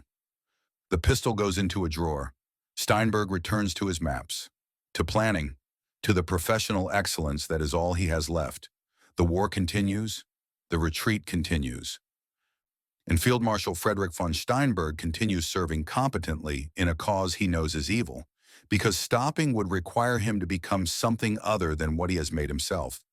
And it is far too late for that kind of transformation. January 1944. Southern Ukraine. The pocket forms over 3 days, a noose of Soviet armor tightening around 2 German corps until 50,000 men find themselves trapped in a shrinking circle of frozen earth. The town at the center, Korsun, gives its name to the encirclement. Within a week, that name will join Stalingrad in the lexicon of disasters that could have been prevented. Steinberg stands at the map table in his Army Group South headquarters, 70 kilometers west of the pocket. The mathematics are brutal and simple. 2 corps, 50,000 soldiers. Supplies for 6 days at current consumption rates. Soviet forces blocking every relief route with the kind of defensive density that turns rescue operations into additional catastrophes. His staff officers stand in a semicircle around the table, waiting for the field marshal to announce the solution they all know he has already calculated. Richter is there, notepad ready, though the notebook is mostly for show now. After the slap at Kursk, something broke between them that professionalism cannot repair. They maintain courtesy, they execute their duties, but trust is gone, replaced by wary distance. Breakout, Steinberg says. Immediate. Tonight if possible. No later than tomorrow dawn. The operations officer, a colonel named Werner, clears his throat carefully. Sir, the Führer's standing orders require encircled units to hold position and await relief. I'm aware of the standing orders, Colonel. I'm also aware that relief is arithmetically impossible. Show me the numbers. Werner does not need to consult his files. He has been rehearsing this conversation in his mind for 18 hours. Relief force would require 3 divisions minimum. We have 1 Panzer division at 60% strength and 2 infantry divisions already committed against Soviet pressure on the main line. To assemble a credible relief force would take 4 days. The pocket has supplies for 6, maybe 7, if they reduce rations. But Soviet forces are compressing the perimeter. By the time we reach them, there might not be a pocket left to relieve. Exactly. Which is why breakout is the only option that preserves combat power. Sir, Werner hesitates. Permission to speak freely? When have I ever required you to ask permission for that, Werner? The Führer will not authorize a breakout, and if we order one without authorization, he does not finish the sentence. He does not need to. Every officer in the room knows what happens to generals who violate the Führer's standing orders. Some have been cashiered, some have disappeared, none have prospered. Steinberg looks around the table, meeting each man's eyes in turn. Draft the breakout order, code it for immediate implementation. I'll authorize it as Army Group Commander. Sir, you'll need... I'll secure the necessary approval. Draft the order. Be ready to transmit on my command. The staff officers exchange glances, then salute and disperse to their stations. Within the hour, the breakout order exists in draft form, waiting only for the transmission authorization that will send 50,000 men crashing through Soviet lines toward German positions. Richter remains after the others have left. Sir, if you transmit that order without clearance from Berlin, I know exactly what will happen, Thomas. Better to my career than to 50,000 soldiers. And if the Führer forbids it, Steinberg's hand rests on the draft order, fingers drumming a rhythm against the paper. Then I'll have to decide whether Prussian honor means following orders or saving lives. Fortunately, I won't have to make that decision alone. Sir, pack for travel, Captain. We're going to Bavaria. The summons to Berghof arrives 6 hours later, before Steinberg can request the meeting. This is not a good sign. It means Berlin has been monitoring the situation. It means Muller has already decided on a course of action. It means the Field Marshal is being called not to advise, but to receive instructions. The flight takes 4 hours through winter weather that makes the Junkers transport buck and shudder. Steinberg spends the time reviewing casualty reports from the previous month's fighting. Richter sits across the aisle watching his commander with the particular attention of someone who has learned that Steinberg's face reveals more in silence than most men's faces reveal in conversation. The Field Marshal looks older. The weight loss that began after Stalingrad has accelerated. His uniform, perfectly tailored 2 years ago, now hangs loose at the shoulders. The lines around his eyes have deepened into permanent furrows. His hands, resting on the casualty reports, show a tremor that was not there last autumn. Richter makes a note in his journal, a habit he has maintained throughout the war despite never being entirely certain whether it constitutes history or evidence. January 24th, 1944. Field Marshal appears exhausted, 3 years of continuous command showing effect. Or perhaps something else. Difficult to distinguish physical fatigue from moral weight. They land at the small airfield near Berchtesgaden in late afternoon. The Alps rise around them, snow-covered and magnificent, indifferent to the men who have come to argue about arithmetic in rooms far below the peaks. The car that collects them climbs through switchbacks toward the mountain compound. Neither Steinberg nor Richter speaks during the drive. What is there to say? They are traveling to request permission for an action both know will be denied. The only question is how brutal the denial will be and what price the Field Marshal will pay for asking. The conference room has changed since Steinberg's last visit. More guards, more security checkpoints, more layers of concrete and steel between the Führer and the war that is no longer going according to script. Muller sits at the head of a long table, flanked by staff officers whose names Richter does not catch, but whose body language communicates their status. Listeners, not speakers. Present to witness, not to advise. Field Marshal von Steinberg, please sit. The voice is cordial, almost warm. This, too, is not a good sign. Richter has learned that Muller's anger manifests as politeness, his rage as courtesy. When he shouts, subordinates relax. When he smiles, they calculate escape routes. Steinberg sits. Richter takes position by the wall, notebook ready, trying to achieve the invisibility that allows junior officers to witness conversations above their station. I understand we have a situation at Korsun. Yes, mein Führer, 2 corps encircled, approximately 50,000 personnel, limited supplies, Soviet forces blocking all relief routes. And you propose? Immediate breakout. The forces can fight their way to our lines with acceptable casualties. Attempting relief will cost more men and likely fail.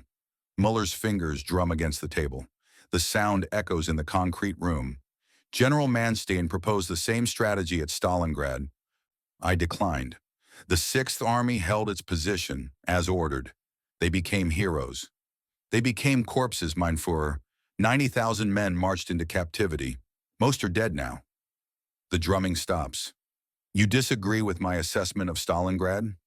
I disagree with the tactical decision to hold an untenable position when withdrawal would preserve combat power for future operations. Yes.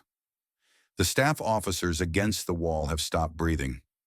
Richter's pencil hovers above his notebook, frozen mid-stroke. No one speaks to the Führer this way.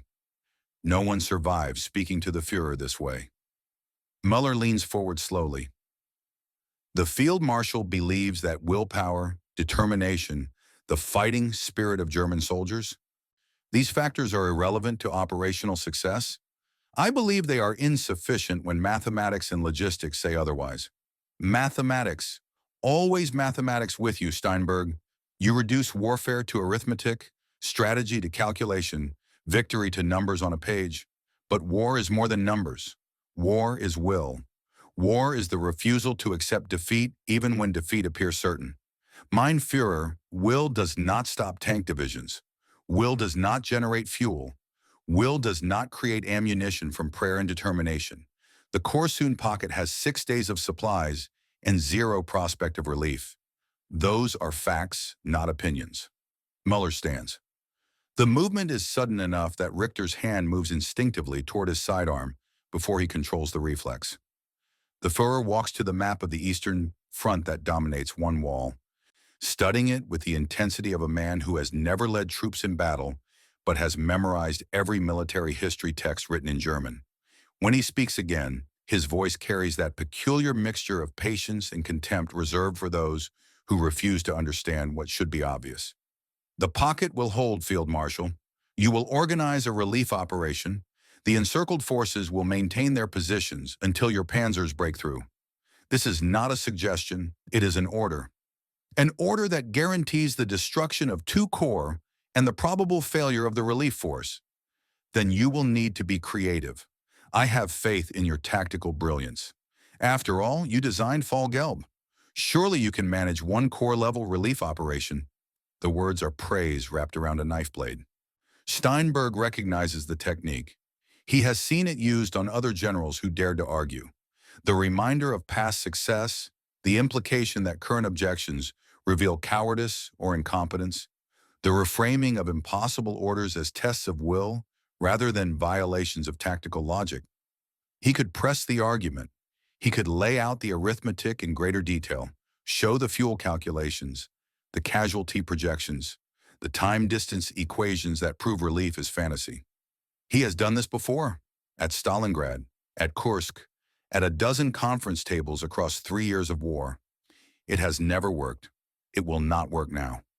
The mathematics are sound, but mathematics cannot overcome ideology.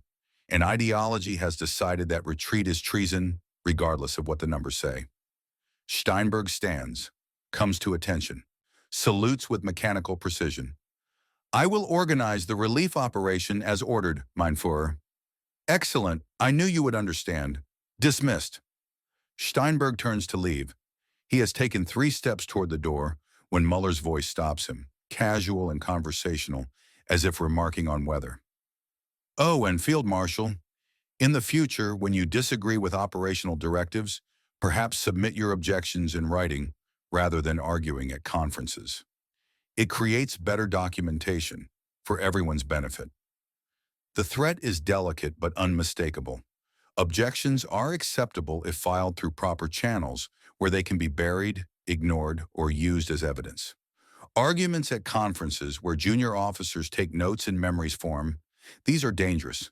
These are the kind of insubordination that ends careers. Steinberg does not turn around.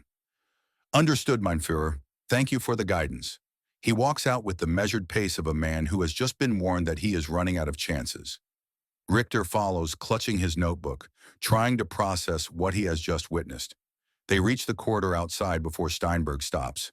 He does not lean against the wall, does not allow his shoulders to slump, does not permit himself any visible reaction. But his hand rises to his face, pinches the bridge of his nose, and for just a moment the field marshal, who does not show weakness, shows something very close to exhaustion. Sir? Steinberg lowers his hand. When he looks at Richter, his eyes show the particular emptiness of someone who has argued with reality and lost. Draft a message to the pocket commander. They are to hold position and await relief. No breakout authorization. Sir, you said... I said many things, Captain. Orders change. Draft the message. Richter opens his mouth, closes it, opens it again. Permission to speak freely, sir? Denied. Draft the message. That's an order. They stand in silence. Around them, the Berghof continues its administrative functions. Staff officers hurry past carrying folders. Telephones ring in distant offices. The machinery of command grinds forward, processing information, generating directives, transforming strategic fantasy into operational reality. Finally, Richter speaks. his voice barely above a whisper. How many times will we do this, sir? How many times will we watch them die because the Führer doesn't understand arithmetic? Steinberg looks at him for a long moment. When he answers, his voice is soft but absolutely final. As many times as ordered, Captain. That's what soldiers do. Now draft the message. The Korsun pocket holds for 8 more days. Soviet artillery pounds the perimeter. Infantry assaults compress the defensive line. Supply drops fail when Luftwaffe transport aircraft are shot down or scattered by weather. The encircled troops ration food, then ration ammunition, then ration hope. On February 16th, with the pocket collapsing and no relief force in sight, the commanders inside authorize a breakout on their own initiative. 30,000 men crash through Soviet lines in a chaotic night assault. 20,000 make it to German positions. The rest are killed or captured in running battles across frozen steppe. Steinberg receives the casualty reports in his headquarters, reads them with the clinical attention he brings to all administrative documents, then files them in the appropriate folder. 20,000 survivors, 30,000 lost. Arithmetic. Richter finds him an hour later, still sitting at his desk, staring at nothing. Sir, the staff is asking about repositioning forces to receive the survivors. Tell them to coordinate with medical services. The survivors will need treatment before they're combat effective again. Yes, sir? Richter turns to leave. He has almost reached the door when Steinberg's voice stops him. Thomas. Sir? In your journal, the one you think I don't know about, when you write about today, about Korsun, about the men we lost because the relief operation failed exactly as predicted, he pauses. Be accurate, but be fair. We followed orders. That matters. Does it, sir? Does following orders matter when the orders guarantee disaster? Steinberg does not answer immediately. When he does, his voice carries a weariness that has nothing to do with lack of sleep. I don't know anymore, Thomas. I truly don't know.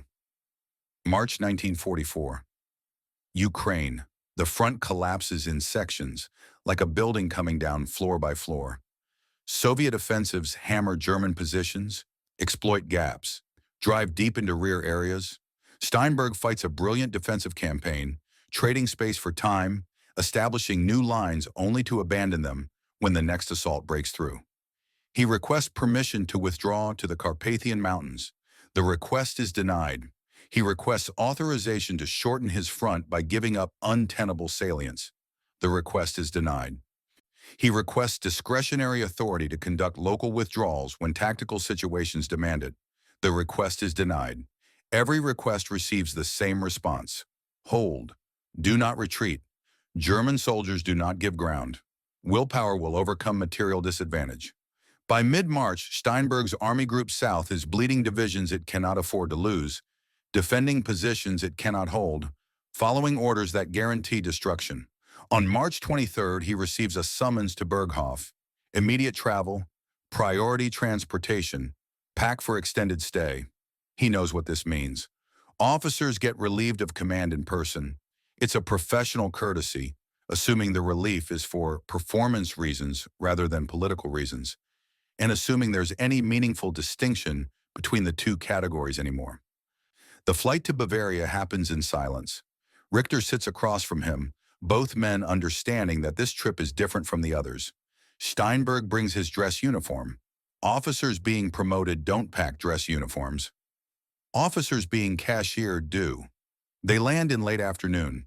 The car climbs familiar switchbacks through alpine scenery that has become oppressive in its indifference. Mountains don't care about tactical situations. Snow doesn't care about casualty rates. Nature continues regardless of what happens in conference rooms and map rooms and command bunkers.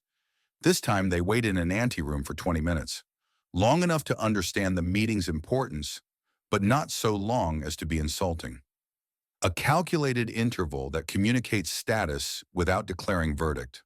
When they are finally admitted, Muller sits behind his desk in a room that smells of wood polish and old coffee. He gestures to the chair opposite. Steinberg sits. Richter takes his position against the wall. Knowing this might be the last time he stands in this room, watches this interaction, bears witness to what comes next. Muller opens a folder, reads in silence for 30 seconds, then closes it. Field Marshal von Steinberg, 3 years commanding Army Group South. Exceptional record. Crimea conquered. Stalingrad losses contained. Kharkov counteroffensive brilliantly executed. The defensive campaign in Ukraine, under impossible conditions, has been nothing short of masterful. Steinberg says nothing. Praise before termination is worse than immediate firing. It means the decision is political, not performance-based. It means there's nothing he could have done differently except stop being himself. You are, without question, the finest operational mind in the Wehrmacht. Perhaps the finest Germany has produced since von Moltke. Thank you, mein Führer. Miller stands, moves to the window. Outside, snow falls through alpine twilight, which is why this decision is difficult. You are being relieved of command, effective immediately. Field Marshal Model will assume Army Group South. Your services are no longer required at the front. Health reasons, officially. We will cite exhaustion, cumulative stress of extended command. The room is silent except for breathing and the faint sound of snow against glass. Steinberg's voice, when it comes, is steady. I understand, mein Führer. Do you? Do you understand why? Because I speak the truth when the truth is unwelcome. Because I argue when I should obey. Because I believe tactical reality should guide operational decisions rather than ideological considerations. Muller turns from the window. His face shows something that might be regret if regret were possible for men who have eliminated everyone who dared to disagree. Because you are right too often, Field Marshal. Because when you argue, you are usually correct. Because officers watch you challenge directives and they begin to wonder if perhaps they should challenge directives. Because your competence undermines the system even when you don't intend it. He returns to his desk, sits, steeples his fingers beneath his chin. You were right about Fall Gelb, right about Stalingrad, right about Kursk, right about Korsun, right about Ukraine. And being right does not matter when being right threatens the structure that holds everything together. Steinberg feels something crack inside his chest. Not anger, not fear, something closer to recognition. He has spent 3 years arguing with fantasy, 3 years presenting arithmetic to people who have decided mathematics is treasonous. 3 years believing that competence might matter more than loyalty. He was wrong. Competence never mattered. Loyalty always did. And now his competence has made him a liability his loyalty cannot overcome. I see. I hope you do. You are being sent home with honor, with your rank intact, with a generous pension. You will not be investigated. You will not be blamed for the situation in Ukraine. You will be remembered as an officer who served brilliantly until health concerns required retirement. That is more than many receive. More than many receive. Translation. Be grateful you're not being arrested. Be grateful this is termination rather than tribunal. Be grateful ideology is showing you the door instead of the wall. Steinberg stands, comes to attention, salutes with the same mechanical precision he brought to every conference, every briefing, every moment of his career. Thank you, mein Führer. It has been an honor to serve. The honor has been Germany's, Field Marshal. Truly. Steinberg turns, walks toward the door, each step measured and precise. His career is ending in a room that smells of coffee and wood polish, ending with praise and lies and the particular mercy shown to competent men who have become inconvenient. Richter follows him out. They reach the corridor before Steinberg stops, places one hand against the concrete wall. For just a moment, a single tear tracks down his left cheek, cutting through lines carved by 3 years of impossible decisions. Richter steps forward instinctively. Steinberg raises his other hand, stopping him. Don't, Thomas. Don't say anything. Just give me a moment. They stand in silence. Around them, Berghof continues its administrative functions, indifferent to the field marshal who has just been praised out of service, the officer who told truth too many times and has finally run out of chances. After 30 seconds, Steinberg straightens, wipes his face with precise military efficiency. When he turns to face Richter, the vulnerability is gone, replaced by the professional mask that has served him for 38 years. Come, Captain. Let's go home. Yes, sir. They walk toward the exit, toward transportation, toward a car that will carry them down the mountain toward whatever comes after. Competence becomes liability. Behind them in the conference room, Heinrich Miller stands at the window, watching snow fall through twilight, wondering if perhaps he has just made a mistake, then deciding that doubt is weakness and weakness is betrayal, and betrayal must be eliminated even when it wears a field marshal's uniform. The snow continues falling. The war continues grinding forward.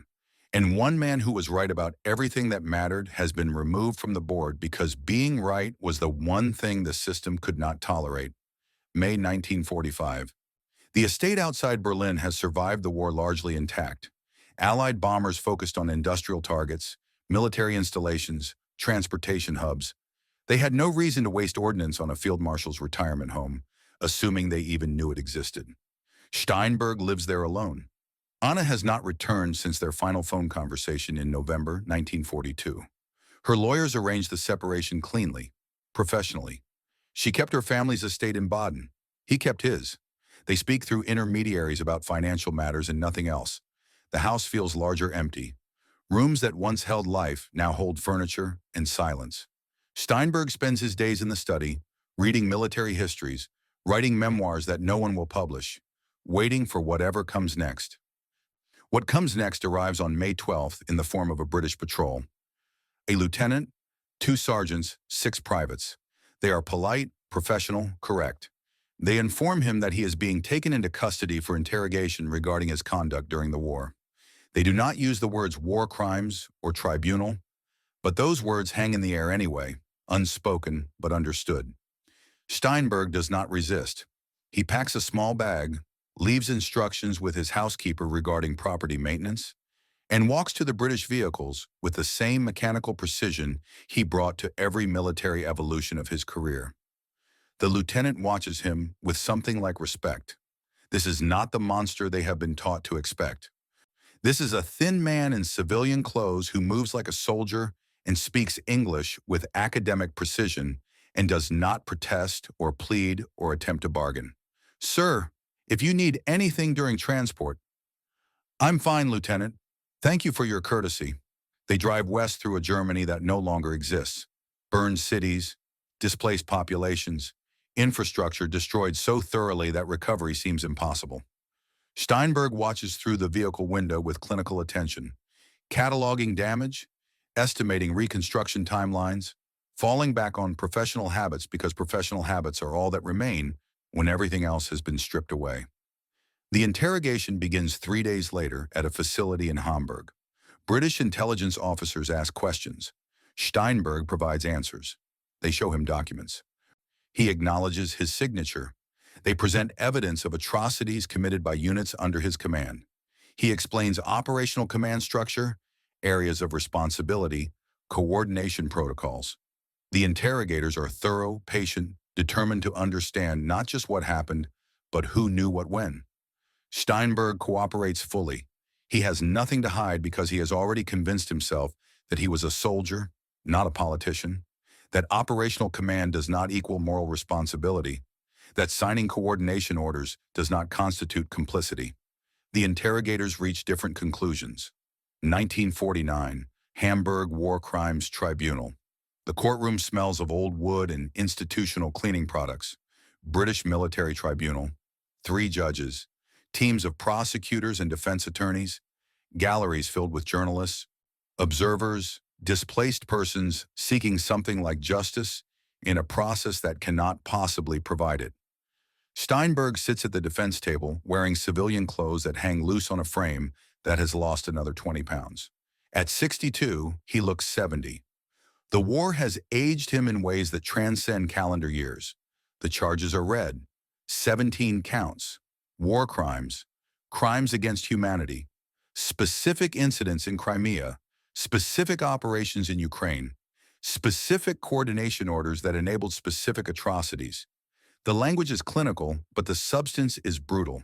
His defense attorney argues operational command structure, argues areas of responsibility, argues that field commanders cannot monitor every action in their sectors, that coordination with security services was standard procedure across all theaters, that the accused focused exclusively on legitimate military objectives. The prosecution presents documents, memoranda showing Steinberg was briefed on security operations, reports he signed acknowledging SS activities in his rear areas, coordination orders bearing his signature that enabled massacres he later claimed not to know about. The evidence accumulates over weeks. Witnesses testify. Survivors describe what happened in villages whose names no longer exist. Former subordinates explain command procedures, briefing schedules, information flows. On the third week, Captain Thomas Richter is called to testify. He takes the stand wearing civilian clothes. His military career ended the same day Steinberg's did, though for different reasons. He places his hand on the Bible, swears to tell the truth, sits down facing the man he served for 3 years. The prosecutor is a British major with a Cambridge accent and the particular courtesy that comes from absolute certainty of moral position. Captain Richter, you served as aide-de-camp to Field Marshal von Steinberg from 1940 to 1944. Is that correct? Yes.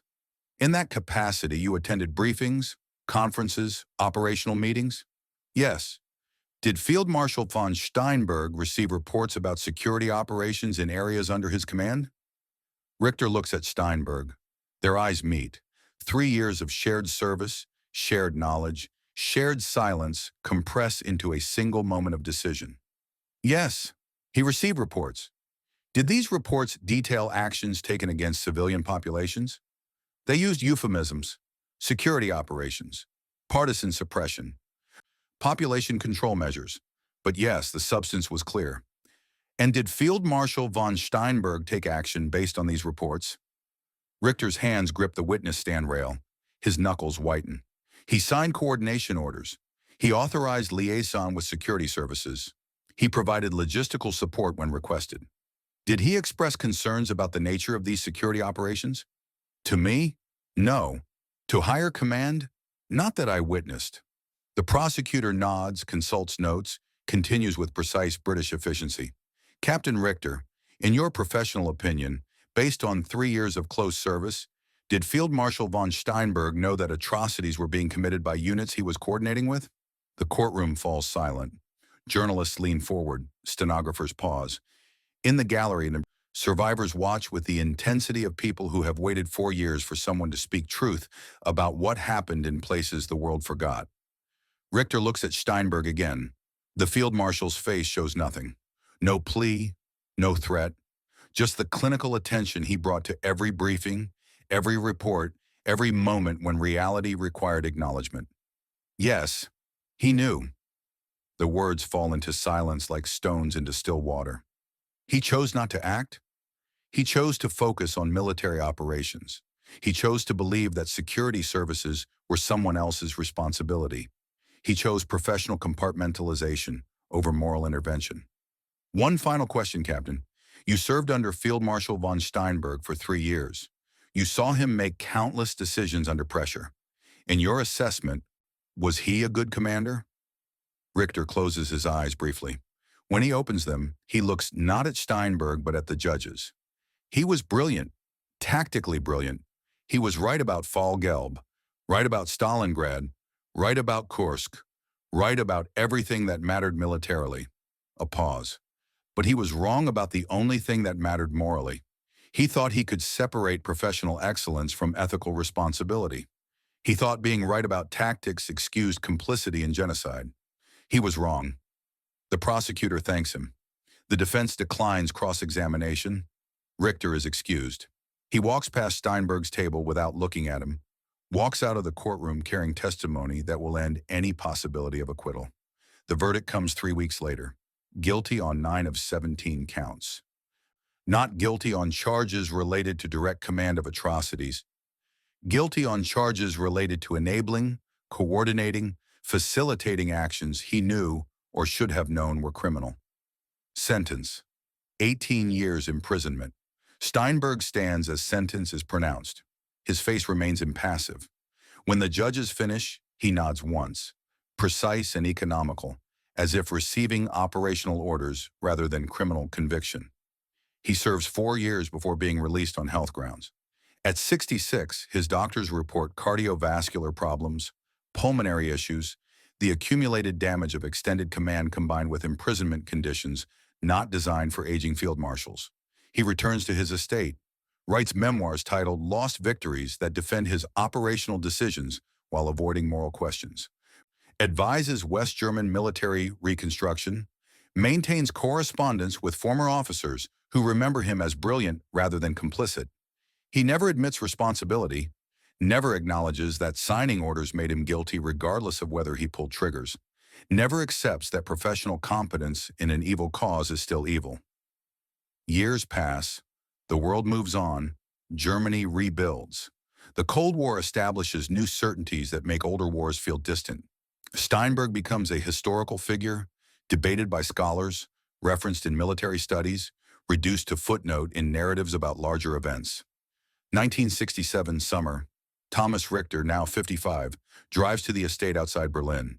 He has published a memoir, Witness to Contradictions, that has achieved modest commercial success and significant historical controversy.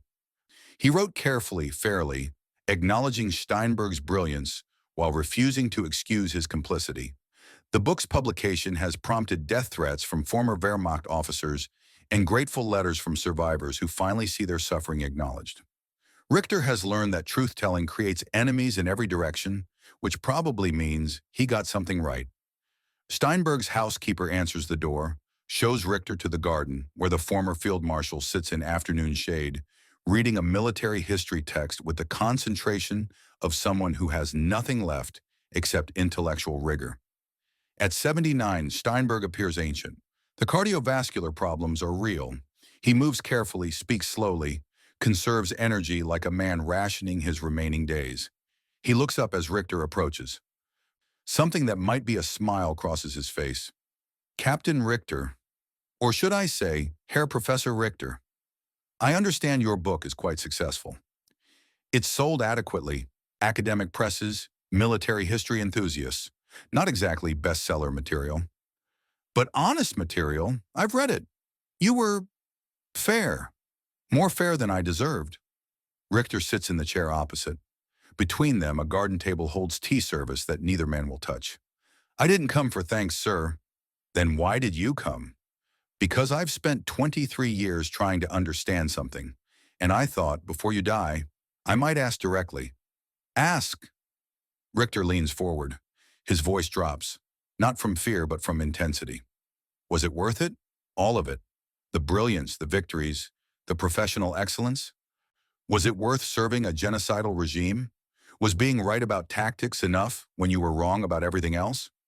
Steinberg sets down his book, his hand, spotted with age and trembling slightly, fold in his lap. When he speaks, his voice carries a clarity that physical deterioration has not diminished.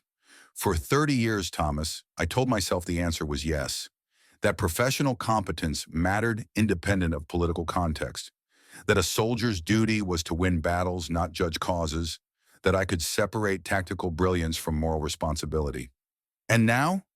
Now I'm an old man dying slowly, and I've learned that the lies we tell ourselves are the most persistent kind of disease. So let me say something I've never said publicly, never said to my interrogators, never said to the tribunal. He meets Richter's eyes with the direct gaze of someone who has finally decided truth costs less than continued self-deception. I knew, not every detail, not every specific atrocity, but I knew the general substance. I signed coordination orders knowing they enabled mass murder. I focused on tactical problems, knowing my competence prolonged a regime built on genocide. I chose professional honor over moral courage because moral courage would have required me to refuse, and refusal would have ended my career. Why didn't you refuse? Because I was taught that obedience was virtue. Because I believed Prussian honor meant following orders regardless of content. Because I convinced myself that military expertise could exist independent of the cause it served. Because I was a coward who dressed cowardice in professional ethics. The words hang in garden air that smells of roses and cut grass, beautiful and indifferent. I was right about Fall Gelb, Steinberg continues. Right about Stalingrad, right about Kursk, right about every tactical decision, and none of it matters. None of it balances the coordination orders I signed, the massacres I enabled, the victims I chose not to see, because seeing them would have required action I was unwilling to take. Then what was the point? Of all the arguments with Mueller, all the times you told him the truth about tactics, all the confrontations that ended your career? What did they accomplish? Steinberg's laugh is bitter and brief. They let me sleep at night. They let me believe I was speaking truth to power. They let me maintain the illusion that tactical honesty balanced moral cowardice. But speaking truth about strategy while staying silent about genocide isn't courage, Thomas. It's the last refuge of a conscience that refuses to cost itself anything real. Richter sits back. In all the conversations he imagined having, across all the years of trying to understand the man he served, he never expected this admission. Not because Steinberg lacked the capacity for truth, but because men who spend decades constructing self-justifications rarely abandon them before death. Why tell me now? Because you're the only one who was there for all of it. Poland, France, Crimea, Stalingrad, Kursk, Ukraine, all the conferences where I argued and all the times I stayed silent. You know what I did and what I failed to do.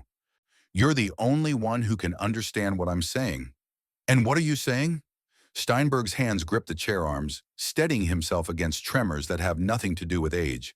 That I'm sorry, that I was wrong, that being brilliant made it worse, not better, because brilliance in service of evil is more culpable than stupidity.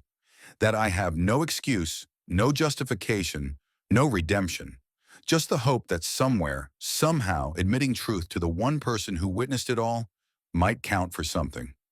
It doesn't bring back the dead. No, nothing does. They sit in silence as afternoon light slants through garden trees, as birds sing indifferent to the conversation below, as time continues its patient work of turning all human concerns into history. Finally, Richter speaks. The tribunal asked me if you were a good commander. I said you were brilliant but wrong about what mattered. Do you want to know what I should have said? Tell me. That you were the only general who dared tell Muller the truth about tactics. That you were also a war criminal who enabled genocide through professional excellence. That both things are true and neither excuses the other. That competence without conscience serves evil, no matter how brilliant the service. Steinberg nods slowly. Yes, that's exactly right. That's what you should write when I'm dead and you're finishing your history. Don't simplify me. Don't make me monster or hero. Make me what I was, a brilliant tactician who chose professional honor over human decency and spent 30 years pretending the choice didn't matter. I will. Good. Steinberg reaches for his tea, hands shaking enough that liquid sloshes against porcelain. He sets it down without drinking. One more thing, Thomas. When you write about Korsun, about Muller firing me, about all the times I was right and he was wrong, make sure readers understand that being right about tactics doesn't matter when you're wrong about everything else. That's the lesson. That's what anyone learning from this god-awful history needs to understand. What lesson exactly? That there is no honor in serving dishonor, no redemption in being right about strategy while enabling genocide, no absolution for choosing career over conscience. No matter how brilliant the tactics, how perfect the operations, how exceptional the professional competence. He looks up at Richter with eyes that have seen 3 wars, planned a dozen campaigns, made 1,000 decisions, and finally understood which decisions actually mattered. I told Muller that willpower doesn't stop tank divisions, but I never told him that competence without conscience doesn't stop genocide. I should have. That's the truth I never spoke. That's the silence that damns me. 1973. Late autumn, Frederick von Steinberg dies at age 85 in the same estate where he spent his final years writing defenses he no longer believes. The funeral is small. Former officers attend, fewer each year as time thins their ranks. Military historians come to observe. Journalists write brief obituaries that describe him as controversial, brilliant, complicated. Thomas Richter attends, stands at the graveside as Lutheran prayers are read over a casket draped in German flag. He places a single copy of his memoir on the coffin before it descends into earth. The title is visible, The General Who Said No, But Not Enough. That evening, Richter returns to his study and writes the final chapter of the second edition, expanding on conversations not included in the first publication, adding the garden admission that Steinberg only made after decades of self-deception finally broke. He writes carefully, trying to capture complexity without excusing complicity. acknowledging brilliance without granting absolution. He writes about a man who told truth about tactics while staying silent about genocide, who spoke up when it cost nothing real and stayed silent when speaking would have required sacrifice.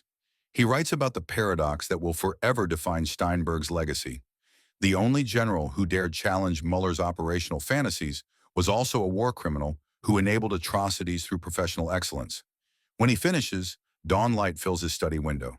Richter sets down his pen, reads what he has written, decides it is as fair and as honest as he can make it. The last paragraph reads, Frederick von Steinberg was right about every tactical decision, wrong about the only question that mattered. He asked if willpower stops tank divisions, never asked if competence stops genocide. The answer to both is no, but only one question required him to risk something. He chose silence. That choice, more than any brilliant campaign, more than any confrontation with authority, defines his legacy. Not the battles he won, not the truths he spoke, but the truths he refused to speak when speaking would have cost him everything. In the end, that's what we remember. Not that he said no, but that he didn't say no enough. Richter closes the notebook. Outside, morning breaks over Berlin, over a Germany that has rebuilt itself on the ruins of the regime Steinberg served with such competence, over a world that continues turning regardless of which truths historians preserve in footnotes. History will remember Frederick von Steinberg as a brilliant tactician, a complicated figure, a man of contradictions. Some will emphasize his operational genius. Others will emphasize his war crimes conviction. Both groups will be right. Both groups will miss the essential lesson. There is no honor in serving dishonor, no matter how brilliantly the service is performed. No redemption in being right about tactics while enabling genocide. No absolution for choosing professional excellence over moral courage. Competence without conscience serves evil. That truth cost Steinberg his career when he applied it to Muller's operational decisions. It should have cost him his career when he applied it to his own moral decisions. It didn't. And that silence, more than any confrontation, more than any brilliant campaign, more than any tactical triumph, is what history must remember. Not the general who said no to impossible orders, but the general who never said no to genocide.